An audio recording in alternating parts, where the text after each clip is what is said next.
معهم رحمة من عندنا وذكرى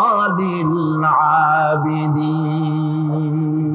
আমি আইয়ুবের দোয়া কবুল করে নিলাম, শুধু তার পরিবারবর্গই দিলাম না, বরং আরো কিছু নিয়ামত আমি তাকে দান করে দিলাম। এবং তাই জন্য যেহেতু তারা ছিল আমার অনুগত বান্দা, আমার বাধ্যগত, আমি এই জন্য রহম করেছি, সমস্ত লোক সব আমি মাফ করে দিয়েছি। আমাদের সামান্য একটু জ্বর হয়, যে 2-3 দিন জ্বর হয়েছে, জ্বর ছাড়ে না, বলে যে এত ভালো ভালো কাজ করি তারপর আমার এত জ্বর হওয়া লাগে, অমুকরা এত পাপ করে, তা তো কিছুই হয়নি। খালি আল্লাহ আমারই চোখে দেখলো, আমার বউর অসুখ, আমার অলিমুড়ি ছাড়ি না।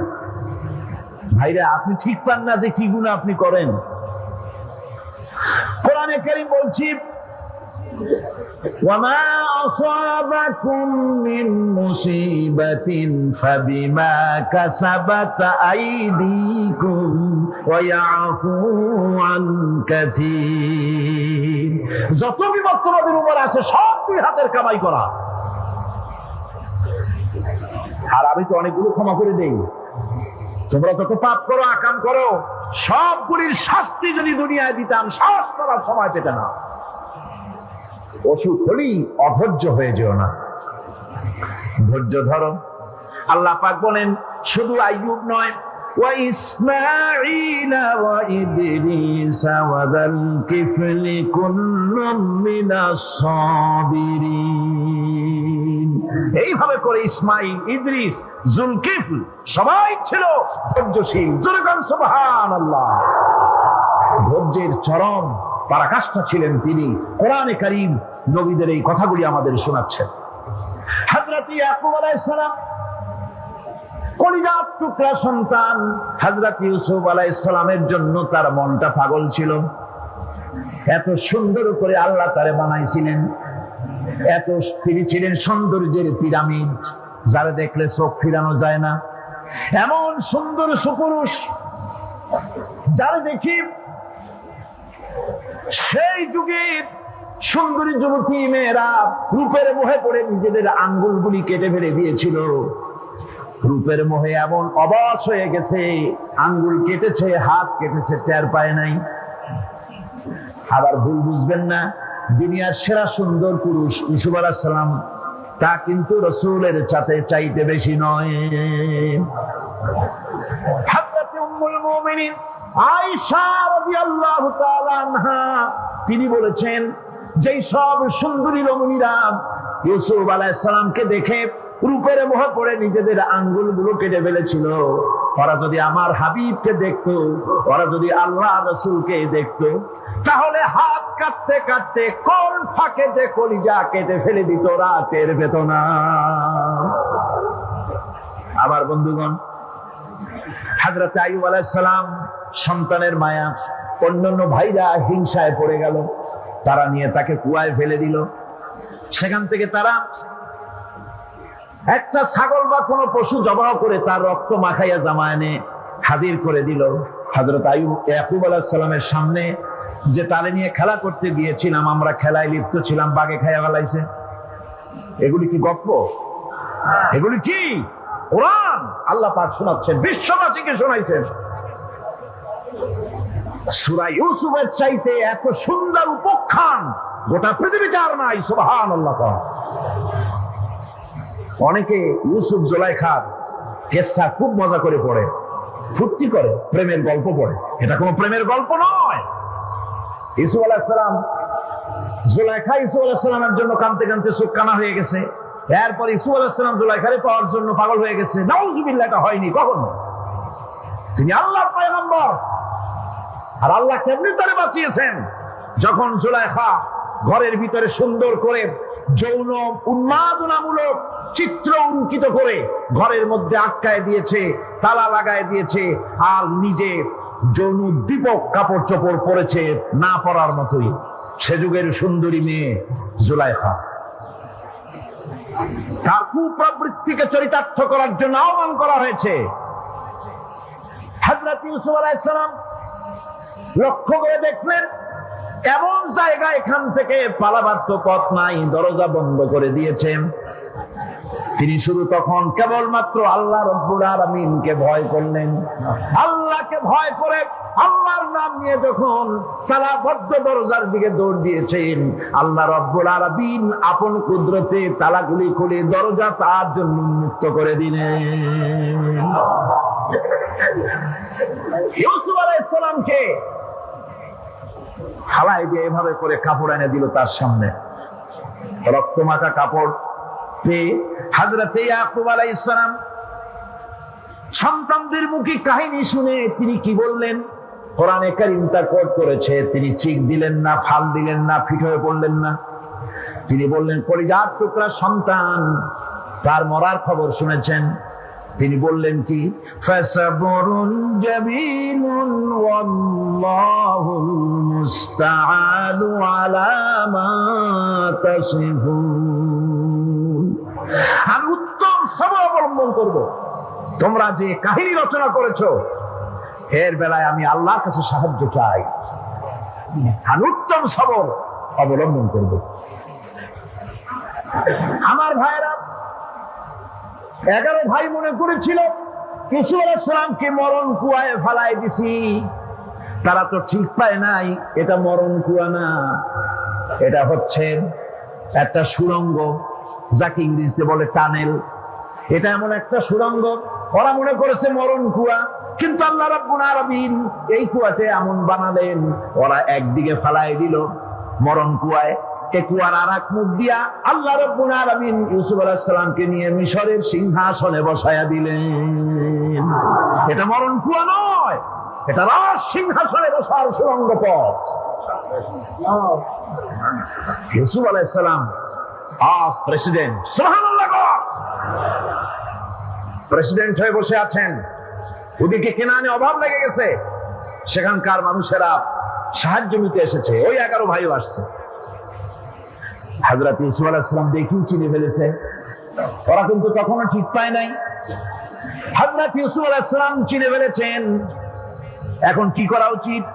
সবগুলাকে ঠ্যাং উপরের দিকে উঠাইয়া তারপরে সমানে ধোলাই দেওয়া হইতো স্বাভাবিক ছিল, আমাদের মতো মানুষ হইলে, ঠিক কিনা? ঠিক তো বলবেনি, অভ্যাস তো এটাই। হযরত ইউসুফ আলাইহিস সালাম তাদের সামনে পরিচয় দিলেন। তারা যখন বুঝতে পারল, লজ্জায় তাদের মাথা হেট হয়ে গেল। হযরত তার এক তো লজ্জা, আর 2 নম্বরের ভয়, জান নিয়ে কেনানে কেউ ফিরে যেতে পারবো না। এখন অবস্থা হয়েছে যে জীবনই যায় নাকি এখানে। হযরত ইউসুফ আলাইহিস সালাম ভাইদের এই করুণ দুরবস্থা বুঝতে পারলেন। বুঝে চরম ধৈর্য ধরে তিনি কি বললেন? তিনি বললেন, লা তাসরিবা আলাইকুমুল ইয়াউম। ও ভাইরা, তোমাদের বিরুদ্ধে আমার কোনো ক্ষোভ নাই, দুঃখ নাই, বিদ্বেষ নাই, হিংসা নাই, আল্লাহর রাস্তায় মাফ করে দিলাম।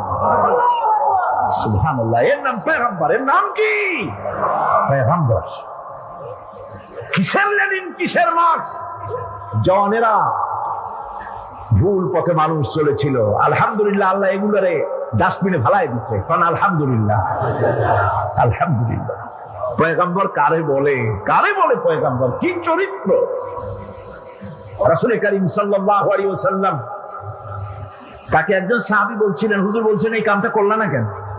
সাহাবী বললেন, হুজুর আপনি যদি চোখের ইশারায় বলতেন মুখ দিয়ে না কইয়া, তাও তো আমি কামটা করে ফেলতাম, আমি তো বুঝি নাই। হুজুর বললেন, চোখে ঠারে ঠারে কাজ করা নবুয়তের শান নয়। আল ওয়াদুহু ওয়াস সারাহা, নবীরা যা করেন তা ডাইরেক্ট, কোনো বক্রতা নাই, স্পষ্ট কথা। আমার ভাইরা, হযরত ইউসুফ আলাইহিস সালাম বিনিয়ামিনকে কাছে নিয়ে পরিচয় দিলেন তার ভাইদের সামনে। কোরআনে কারীম বলছে, ক্বালা আনা ইউসুফ ওয়া হাদা আখি قد من الله علينا إنه من يتقي ويصبر فإن الله لا يضيع أجر المحسنين। আমি ইউসুফ আর এই হচ্ছে আমার ভাই। আল্লাহ আমাদের উপর আমার ইহসান করেছেন। প্রকৃতপক্ষে যারা আল্লাহকে ভয় করে এবং সবর এখতিয়ার করে, আল্লাহ এভাবে তাদেরকে তাদের আমলকে নিষ্ফল হতে দেন না। আমার এই জামাটা নিয়ে যাও। হযরত ইয়াকুব আলাইহিস সালাম কলিজার টুকরা সন্তান ইউসুফ আলাইহিস সালামের বিরহ যন্ত্রণায় ছেলেকে কতদিন দেখে না, কাঁদতে কাঁদতে চোখ দুটো অন্ধ হয়ে গেছে। মিশর থেকে কেনানের দিকে জামা রওনা হয়েছে। কোথায় মিশর, কোথায় কেনান? জামা যখন রওনা হয়ে গেছে, হযরত ইয়াকুব বলতেছেন, আমি যেন আমার ইউসুফের গন্ধ নাকে পেতেছি। জামা চলে এলো, চোখের উপরে রাখলেন, আল্লাহ রাব্বুল আলামিন তাকে চক্ষুষ্মান বানায়া দিলেন। ভাইরা মা, পয়গম্বররা সবর করে গোটা দুনিয়ার মানুষের সামনে দৃষ্টান্ত সেট করেছেন সবরকারী কর। আমার ভাইরা, হযরত ইব্রাহিম আলাইহিস সালামের কথা আল্লাহ পাক কোরআনে কারিমে বলছেন সবরকারী কয়। দেখো, শেখর সবরকারী কয়। আল্লাহ পাক বললেন, ইব্রাহিম তোমার বিবি আর তোমার নবজাতক এই সন্তানকে রেখে আসো মক্কা নগরীতে। তিনি চলে গেলেন। সেখানে ঘর নাই, বাড়ি নাই, কিচ্ছু নাই, চতুর্দিকে ধুধু বালু আর মরুভূমি। হযরতে হাজরা বলছেন, ইব্রাহিম সামান্য পানি আর খাবার দিয়া আমার সন্তান শুদ্ধ এখানে রেখে দিতেছো, আমি কি অপরাধ করেছি? কোনো জবাব নাই। দুইবার তিনবার বলার পরে হাজরা বলছেন, ইব্রাহিম গো, তবে কি আমার আল্লাহর হুকুম মতো আমারে রেখে যাচ্ছ নাকি? হযরত ইব্রাহিম আকাশের দিকে আঙ্গুল উঁচু করলেন। কথা বলবেন, বাক শক্তি বেরোচ্ছে না। 80 বছর বয়সের সময় একটা বাচ্চা আল্লাহ তাআলা দিচ্ছেন। আর এমন বাচ্চা, পয়গম্বরের ছেলে, কি সুন্দর চেহারা, মরুভূমির উপরে ফালায় দিয়ে রওনা হয়ে যাচ্ছেন। মুখ দিয়া কথা সরছে না, আকাশের দিকে দেখালেন। হযরত হাজরা বুঝতে পারলেন। হযরত হাজরা বলেন, ইব্রাহিম কোনো চিন্তা নাই, নিশ্চিন্ত করে বাড়ি ফিরে যাও। আমি আমার আল্লাহর উপরে এতটা ভরসা করি, আল্লাহর হুকুমে যদি আমার এখানে রেখে দিয়ে থাকো, আল্লাহ পাক আমাকে আর আমার কলিজার টুকরা ইসমাইলকে পানিতে আর খাবারে মারবেন না। অবশ্যই তিনি ব্যবস্থা করবেন। ব্যবস্থা হয়ে গেল। হযরত ইসমাইল বড় হয়ে গেলেন। আল্লাহ পাক অর্ডার করলেন, জবাহ করো ছেলেকে। হযরত ইব্রাহিম আলাইহিস সালাম যখন জবাহের প্রস্তাব করলেন, হযরত ইসমাইল তা আপত্তি করতেন, বাবাজি আমার মায়ের আর আমাকে বাচ্চা অবস্থায় ফেলে গেলেন, খাবার দেন নাই, পড়ার দেন নাই, বছরের পর বছর আমাদের এখানে কাটলো, দেখতেও আসেন নাই, আজ আসছেন জবাহ দিতে। এটা কেমন কথা? কি ধরনের বাপ আপনি? এরকম বলছে নাকি? এরকম বলছে? হযরত ইব্রাহিম আলাইহিস সালাম প্রস্তাবটা কিভাবে পারলেন? আল্লাহ পাক কোরআনে কারীমের দৃষ্টান্ত রেখে দিয়েছেন। আল্লাহ পাক বলছেন, হযরত ইব্রাহিম ছেলেকে বললেন, ইয়া বুনাইয়া, হে আমার কলিজার টুকরা, লাডলা, হে আমার কলিজার টুকরা সন্তান, ইন্নী আরা ফিল মানাম আন্নী আযবাহু, আমি স্বপ্নে দেখছি আমি যেন তোমাকে জবাহ করতেছি। ফানজুর মাযা তারা, তোমার রায় কি বলো? আমি তো স্বপ্নে দেখছি যে আমি তোমার জবাহ করতেছি, এখন তোমার রায় কি, তোমার মত কি? হযরত ইসমাঈল আলাইহিস সালাম শুনে দিলেন দৌড়, নাকি না? হযরত ইসমাঈল আলাইহিস সালাম ধৈর্যের প্রতীক। তিনি কি কথা বললেন? তার মুখের কথা কোরআন শরীফে আল্লাহ পাক উঠায় দিলেন। হযরত ইসমাঈল বললেন, ইয়া আবাতি ফাআল মা তু'মারু সাতাজিদুনি ইনশাআল্লাহু মিনাস সাবিরিন। হে আমার পিতা, আপনি যে ব্যাপারে আদিষ্ট হয়েছেন আপনি তা পালন করুন, অবশ্যই আমাকে ধৈর্যধারীদের মধ্যে পাওয়া যাবেন। সুবহানাল্লাহ। এক বর্ণনায় এসেছি, হযরত ইসমাঈল বললেন, আব্বাজান আমি ধৈর্যধারীদের ভিতরে আমারে পাবেন, তবে জবাহ করার আগে আমার হাত পাটা একটু বেঁধে নেন। কারণ জবাহের যন্ত্রণায় আপনার গায়ে যদি আমার হাত পাও লেগে যায় তো বেয়াদবি হয়ে যেতে পারে। আর আমি বলে আমার জবা হয়ে যাওয়ার পর আমার রক্ত মাখা জামা টানিয়া আমার মা হাজরারে দিবেন, কারণ তাকে মা বলবার মতো আর তো কেউ নাই। হযরত ইব্রাহিম তাকে বাঁধবার জন্য প্রস্তুতি নিলেন। হযরত ইসমাইল বলছেন আব্বাজান বাঁধবেন না, বাঁধার প্রয়োজন নাই। বলে কেন? একবার বাঁধতে বললে আবার তুমি নিষেধ করছো কেন? ছেলে বলছেন আব্বাজান বাঁধবো না এই জন্যে, হয়তো কিয়ামতেই প্রশ্ন উঠতে পারে যে আল্লাহর হুকুমে রাজি ছিল না বলে হাত পা বাঞ্জা জবাহ করছে। আমি এই সুযোগ দিব না, আপনি জবাহ করেন, আমি এতটুকু নড়াচড়া করব না। ধৈর্যের চরম প্রতীক হযরতে ইসমাইল আলাইহিস সালাম দেখাই দিয়েছেন ধৈর্য কারে কয়।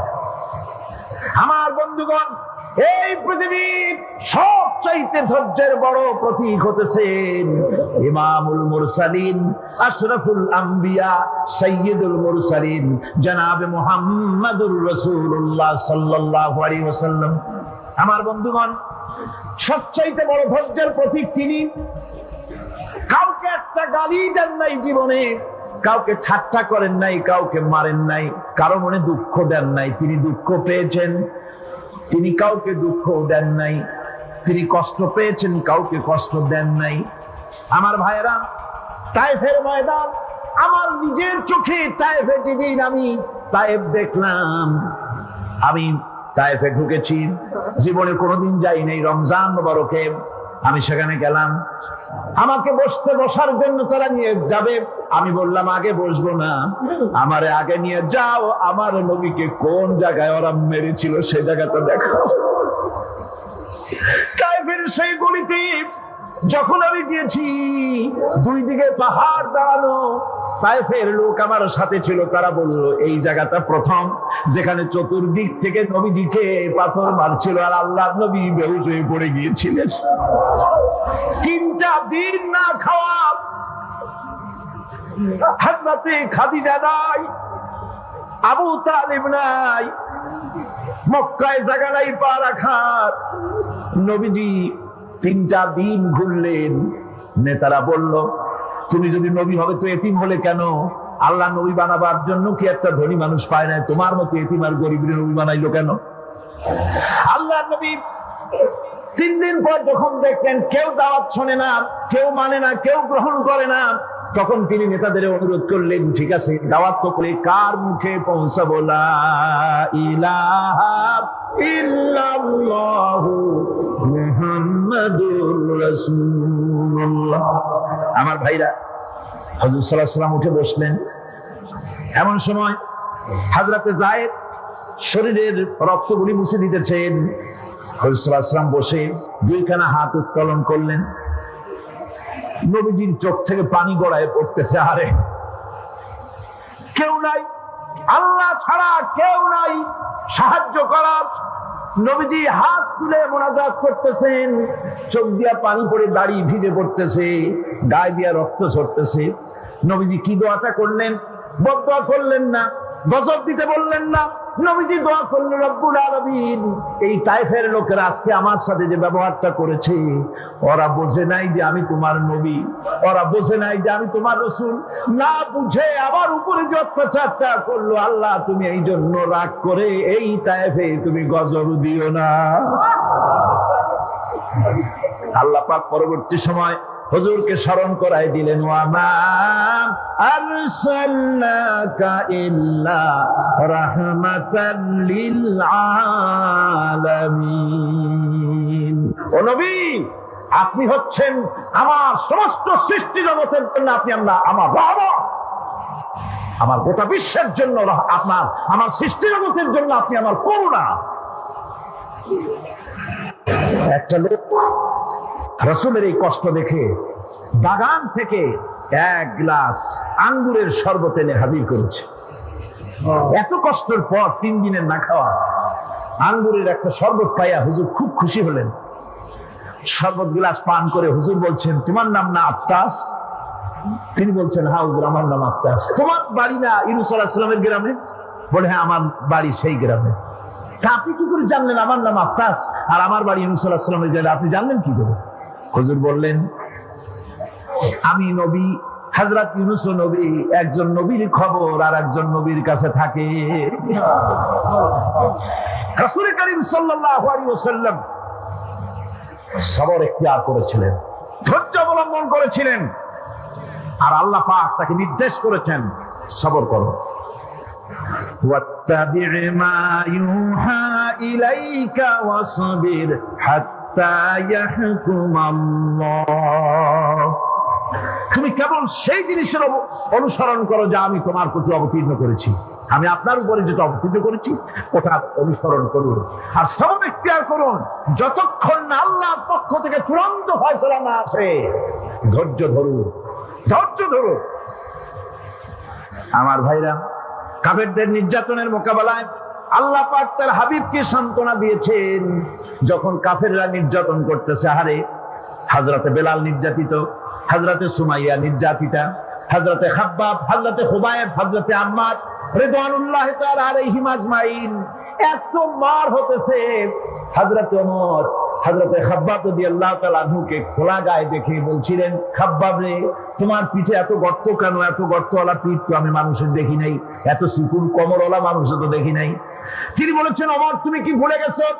ইসলাম কবুল করার অপরাধী কাফির বেঈমানেরা আগুন জ্বালায়া আংটা আগুনের উপরে আমাকে চেক করে শোয়াছে। আমি যেন নড়াচড়া করতে না পারি সেজন্য আমার বুকের উপরে পাথর চাপা দিয়ে রেখেছিল। গায়ের চর্বি আর রক্ত গলে গলে পড়ে আগুন নিবেছে, আর আগুন গোশত পুড়ে যে পিঠের মধ্যে প্রবেশ করেছিল আজও পর্যন্ত পিঠের সেই গর্ত সেরে যায় নাই। এভাবে অত্যাচার হচ্ছিল সাহাবীদের উপর। আল্লাহ রাব্বুল আলামিন তার হাবিবকে সান্ত্বনা দিলেন, ওয়াসবির ওয়া মা সাবরুকা ইল্লা বিল্লাহি ওয়া লা তাহজান আলাইহিম ওয়া লা তাকু ফি যায়কিন মিম্মা ইয়ামকুরুন। হে রাসূল, সবরের সাথে কাজ করতে থাকুন। আপনার এই সবরের তৌফিক তো আল্লাহই দিয়েছেন, আর ওদের সমস্ত ষড়যন্ত্র, ওদের অপকৌশলে আপনি দুঃখিত হবেন না, চিন্তা করবেন না, ভারাক্রান্ত হবেন না। আপনি নিশ্চিত থাকুন। ওয়াসবির লিহুকমি রাব্বিকা ফাইন্নাকা বিআয়ুনিনা। হে নবী, আপনার রবের চূড়ান্ত ফয়সালা আসা পর্যন্ত ধৈর্য ধারণ করুন। আপনি তো আমার চোখের সামনে। সুবহানাল্লাহ, সুবহানাল্লাহ। আপনি আমার চোখের সামনে। কে আপনাকে কি করবে আমি দেখবো না? সুবহানাল্লাহ। মন্ত্রী যদি, এই সলিমুদ্দিন মার্কা মন্ত্রী যত আছে, এই মন্ত্রীরা যদি দেখা তো ভয় কিসে? আমি তোকে দেখছি না? সাহসটা কেমন বাড়ে, কেমন বাড়ে সাহস। আর এ কোনো মন্ত্রী ছাতা মাথা না, কোন প্রেসিডেন্ট রাজা বাচ্চা না, আকাশ আর জমিনের মালিক আমার আল্লাহ রাব্বুল আলামিন বলছেন, হাবিব কোন চিন্তা নাই, আপনি আমার চোখের সামনে। ওরা চায় আপনাকে দুনিয়া থেকে মিটাই দিতে, আর আমি চাই ওয়ারাফানা লাকা যিকরাক, আপনার প্রশংসা তো হবে গোটা বিশ্ব জুড়ে, সর্বত্র ছড়িয়ে যাবে আপনার নাম। সুবহানাল্লাহ। আল্লাহ পাক অন্যত্র বলেছেন, ওয়ালাকাদ কুযযিবাত রুসুলুম মিন ক্বাবলিকা ফাসাবারু আলা মা কুযযিবু ওয়া উযু হাত্তা আতাহুম নাসরুনা। হে মুহাম্মদ সাল্লাল্লাহু আলাইহি ওয়াসাল্লাম, আপনার পূর্বে অসংখ্য নবী রাসূল এই পৃথিবীতে আসছে এবং জুলুম আর নির্যাতনের শিকার তারা হয়েছেন। অবশেষে তাদের প্রতি আল্লাহর সাহায্য এসেছে। সুতরাং আপনাকেও ধৈর্য ধারণ করতে হবে। ধৈর্য ছাড়া কোনো পথ নাই। ধৈর্য আপনাকে ধারণ করতেই হবে। আর এই ধৈর্য ধারণ করলে পরে আল্লাহর চূড়ান্ত ফয়সালা আসবে, তখন আল্লাহ পাক মেহেরবানি করবেন। আমার ভাইরা, এই ধৈর্য পৃথিবীর সমস্ত পয়গম্বরেরা ধৈর্য অবলম্বন করেছেন, কখনো অধৈর্য হন না। দিন কায়েমের সংগ্রামে নবী রাসূলগণ দারুণ ভাবে সবর ইখতিয়ার করেছেন। বৃদ্ধবাদীদের সকল রকমের নির্যাতন, অপকৌশল, ষড়যন্ত্র, এই সব কিছু মোকাবেলা করেছেন ধৈর্যের নীতি অবলম্বন করি। কখনো ধৈর্যচ্যুতি তাদের মধ্যে ঘটেনি, বরং আল্লাহ রাব্বুল আলামিন তাদের প্রতি সন্তুষ্ট হয়েছেন। যারা এই ধৈর্য ধরেছেন তাদের উপরে সন্তুষ্ট হয়ে আল্লাহ রাব্বুল আলামিন বলেছেন, ওয়া কাআইয়্যিম মিন নাবিয়্যিন কাতালা মাআহু রিব্বিয়ুন কাসীর। এর আগে অনেক নবী এসেছিলেন যাদের সাথে বহু আল্লাহওয়ালা লোক লড়াই করেছেন। فما وهنوا لما أصابهم في سبيل الله وما ضعفوا وما استكانوا। আল্লাহর পথে তাদের উপর যত বিপদ এসেছিল তারা হতাশ হয়ে পড়েন নাই, দুর্বলতা দেখাননি, বাতিলের সামনে মাথাও নত করেন। والله يحب الصابرين।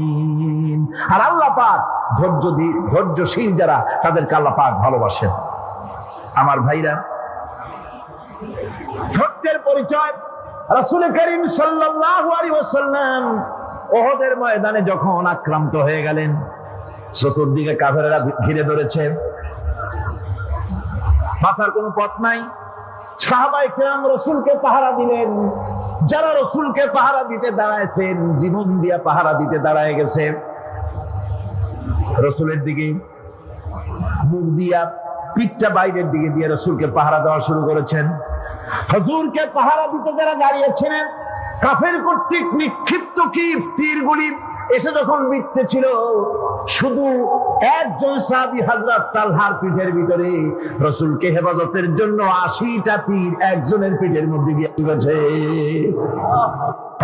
এক অসতর্ক মুহূর্তে নবীজির জানবা মুবারক শহীদ হয়ে গেল, শিরস্থান ভেঙে গেল, লোহার কড়া প্রবিষ্ট হয়ে গেল কপালের ভিতরে। হুজুর মাথা ঘুরে পড়ে গেলেন। হযরত আবু উবাইদা রাদিয়াল্লাহু তাআলা আনহু হুজুরের মস্তক মোবারককে কোলে করে নিয়ে তারপরে বহু কষ্ট করে মাথা থেকে লোহার কড়া বের করলেন। এবার ওই কড়ার ছিদ্র দিয়ে রক্ত আসতেছে, মুখ দিয়ে রক্ত পড়তেছে, দাড়ি ভিজে যাচ্ছে। বুখারী শরীফে এসেছে, আল্লাহর নবী দুইখানা হাত নিজের চেহারার উপরে মলে আনে টাটকা রক্ত চোখের সামনে দেখে বলছেন, আহারে, এই কওমের ফালাত কি করে হবে, এই কওমের মুক্তি কি করে হবে, এই কওমের নাজাত কি করে হবে, যে কওম তার নবীর চেহারা রক্ত দিয়ে আল্লাহ বানাইয়া দিল। নবীজি বললেন, আল্লাহুম্মা গফিরলি কওমি ফাইন্নাহুম লা ইয়ালামুন। আয় আল্লাহ পাক, আমার এই কওম বুঝতে পারে না, ওদেরকে মাফ করে দাও। খবর ছড়িয়ে গেল নবীজি শহীদ হয়ে গিয়েছেন। খবর ছড়িয়ে গেল চতুর্দিকে, মদিনায় খবর ছড়িয়ে গেল। মানুষ পাগলের মতো দৌড়ানো শুরু করে দিল। এক মেয়ে লোক দৌড়াচ্ছে উহুদের দিকে। কয়েকজন সাহাবীর সঙ্গে দেখা, তারা জিজ্ঞেস করলেন, দৌড়াও কেন? মহিলা, যাও কই? কয়, উহুদের দিকে যেতেছি। কয়, যায় তো কোনো লাভ নাই, যেহেতু তোমার যে স্বামী এসেছিলেন জিহাদের ময়দানে, তিনি তো শহীদ হয়ে গেছেন। মহিলা বলতেছে, কে শহীদ হয়েছে শুনতে চাই না, আগে বলো নবীজি কেমন আছে। আবার কিছুক্ষণ পর আর কয়েকজনের সঙ্গে দেখা, তারা বলছে, মেয়ে লোক দৌড়াও কই? যাচ্ছি উহুদের দিকে। তারা বলছেন যে কোনো লাভ নাই, তোমার যে দুইটা কলিজার টুকরা সন্তান উহুদে এসেছিল, দুটোই শহীদ হয়ে গেছে। মা বলতেছি, ও সাহাবী, কে শহীদ হয়েছে শুনতে চাই না, তাড়াতাড়ি করে বলো আল্লাহর নবী মুহাম্মদুর রাসূলুল্লাহ সাল্লাল্লাহু আলাইহি ওয়াসাল্লাম কেমন আছেন। দৌড়াতে দৌড়াতে উহুদের মাঠে সাহাবায়ে কেরাম পরিবেষ্টিত। আল্লাহর নবীর কাছে গিয়ে হুজুরের জীবিত চেহারা মুবারকের দিকে তাকায়া মেয়ে লোকটি কাঁদতেছে আর বলতেছে, ইয়া রাসূলুল্লাহ, আমার স্বামী মরা শোক, আমার কলিজার টুকরা দুইটা সন্তান মরা শোক, আমার কলিজা থেকে মুছে গেছে, আপনি বেঁচে আছেন, তামাম মুসলমানদের এর চাইতে বড় সান্ত্বনা আর নাই। ভাইরা আমার, রাসূল করিম সাল্লাল্লাহু আলাইহি ওয়াসাল্লাম এভাবে করে ধৈর্যের পরিচয় দিয়েছেন। গালাগালি দেন নাই, রাগ করেন নাই, বদদোয়া করেন নাই। সুবহানাল্লাহ কোন, সুবহানাল্লাহ। ভাইরা আমার, এই সবর এমন মহান বৈশিষ্ট্য, এর মধ্যে রয়েছে জিহাদের ময়দানে যদি লোক কম হয় আর যদি তাদের মধ্যে সবর থাকে, বেশি সংখ্যক লোকের উপরে আল্লাহ পাক সবরকারীদেরকে বিজয়ী করে দিবেন। কোরআনে কারীমে রব্বুল আলামিন বলেন, কাম মিন ফিয়াতিন কালিলাতিন গালাবাত ফিআতান কাসীরাতাম বিইযনিল্লাহ ওয়াল্লাহু মা'আস সাবিরিন। এমন ঘটনার বহু নজির আছে যে কম সংখ্যক লোকেদের উপরে আল্লাহ পাক, বেশি সংখ্যক লোকেদের উপর আল্লাহ পাক কম সংখ্যক লোকদেরকে জয়ী করে দিয়েছেন। আল্লাহু মা'আস সাবিরিন, আর আল্লাহ আছে ধৈর্যশালীদের সাথে। আল্লাহ আছে কাদের সাথে? দেখেন না বদরের কামটা, বদরের ময়দান, 313 জন মুসলমান, অস্ত্রপাতি নাই, সামান্য অস্ত্র, আর কাফেরেরা এসছে হাজারেরও বেশি। আমার বন্ধুগণ, ধৈর্যের কত বড় কাম দিল, ধৈর্য ধারণ করেছেন তারা, আল্লাহর উপরে ভরসা করেছেন। আল্লাহ রাব্বুল আলামিন অস্ত্রের কাজ কি দিয়া করায় দিলেন। একজন সাহাবী এসে বলছেন, হুজুর, জিহাদের ময়দান, ইসলামের প্রথম জিহাদ, আমার কাছে তো অস্ত্র নাই, মেহেরবানি করে একটা অস্ত্র আমারে দেন, আমি লাফায় পড়ি জিহাদের মধ্যে। হুজুর বলেন, অস্ত্র তো আমার কাছে নাই, দিবটা কি? সাহাবী বলছেন, হুজুর, অস্ত্র না থাকে যা পারেন তাই দেন, আপনার হাত দিয়ে যা দিবেন আমি দাঁড়ায় থাকতে পারবো না, জিহাদে আমাকে শরীক হতেই হবে। নবীজি কাছে পেলেন একখানা শুকনা খেজুরের ডালখানা তুলে সাহাবীর হাতে তুলে দিলেন। সাহাবী বলেন, রাসূলের হাতের দেওয়া শুকনা খেজুরের ডালটা নিয়ে আমি যখন কাফেরদের ভিড়ের মধ্যে ঝাঁপায় পড়ে যখন শুকনা খেজুরের ডাল দিয়ে আঘাত দিলাম, তখন ধারালো তরবারে দিয়ে আঘাত করলে যে কাম হয়, শুকনা খেজুরের ডালের আঘাতে কাফের বিখণ্ডিত হয়ে জমিনে পড়ে গেল। ভাইরা আমার, আল্লাহ রাব্বুল আলামিন সবর যারা করে, সংখ্যা যদি কম হয়, আল্লাহ পাক তাদেরকে বিজয়ী করে দেবেন, এই ওয়াদা আল্লাহ রাব্বুল আলামিন করেছেন। এই সবরের গুণ ছাড়া জান্নাতেও প্রবেশ করা যাবে না। সবর যদি না থাকে বেহেশতে যাওয়া যাবে না। ভালো করে মনে রাখেন, আল্লাহ পাক বলছেন, আম্মা হাসিবতুম আন তাদখুলুল জান্নাতা ওয়া লাম্মা ইয়া'লামিল্লাহুল্লাযীনা জাহাদু মিনকুম ওয়া ইয়া'লামাস সাবিরিন। তোমরা কি মনে করেছো এমনি বেহেশতে চলে যাবা?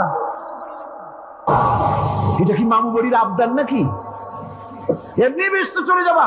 অথচ আল্লাহ রাব্বুল আলামিন এখনো দেখেন নেননি যে তোমাদের মধ্যে কারা জিহাদ করতে প্রস্তুত, কারা তোমাদের মধ্যে জিহাদ করে জান দেওয়ার জন্য প্রস্তুত, আর কারা ধৈর্যধারী, এটা তো আল্লাহ এখনো দেখে নেন নাই। সুতরাং হক এবং বাতিলের সংগ্রামে লিপ্ত হতে হবে। আল্লাহ দেখতে চান কারা জীবন দিতে চায়। সুতরাং ইসলামী আন্দোলনে যারা শরীক হবে, তাদের বিপদ এবং মুসিবত দিয়ে আল্লাহ রাব্বুল আলামিন তাদের সাহসিকতা এবং ধৈর্যের পরীক্ষা নেবেন। কোরআনে কারীম বলছে, وَلَنَبْلُوَنَّكُمْ حَتَّى نَعْلَمَ الْمُجَاهِدِينَ مِنكُمْ وَالصَّابِرِينَ وَنَبْلُوَ أَخْبَارَكُمْ। অবশ্যই আমি তোমাদেরকে পরীক্ষার সম্মুখীন করব, আর তোমাদের মধ্যে সত্যিকার মুজাহিদ, দৃঢ়তা অবলম্বনকারী কারা, আমি তা দেখব।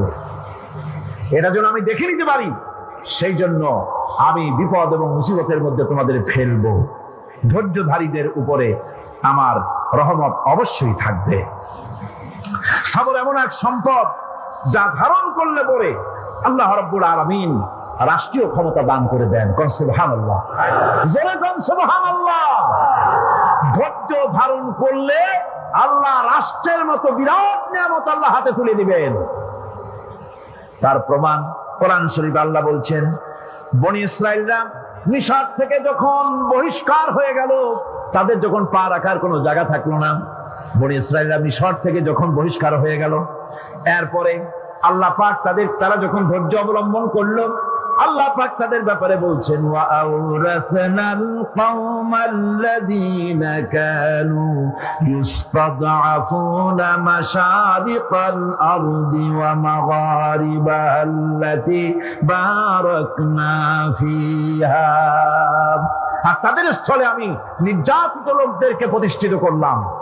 পশ্চিম এবং উত্তরের তাদেরকে আমি পশ্চিম এবং পশ্চিম এবং পূর্বের উত্তরাধিকারী তাদেরকে বানায় দিলাম। বিরাট এলাকা তাদের হাতে আমি তুলে দিলাম। كلمة ربك الحسنى على بني إسرائيل بما صبروا। আর এভাবে করে আল্লাহ পাক তার কথাকে পূর্ণ করলেন বনি ইসরাইলদের উপরে সবর এখতিয়ার করার জন্য। ধৈর্য ধরার কারণে আল্লাহ পাক রাষ্ট্রের মালিক তাদের বানায় দিল। যেরকম সুবহানাল্লাহ। সবর যদি করা হয়, তো যুদ্ধ যদি বাদে, যদি জাহাজ শুরু হয়ে যায়, আল্লাহ পাক বলেছেন ফেরেশতা দিয়ে সাহায্য করবে। যদি সবর থাকে, তোমাদের সবর থাকলে আল্লাহ কি দিয়ে সাহায্য করবেন? ফেরেশতা।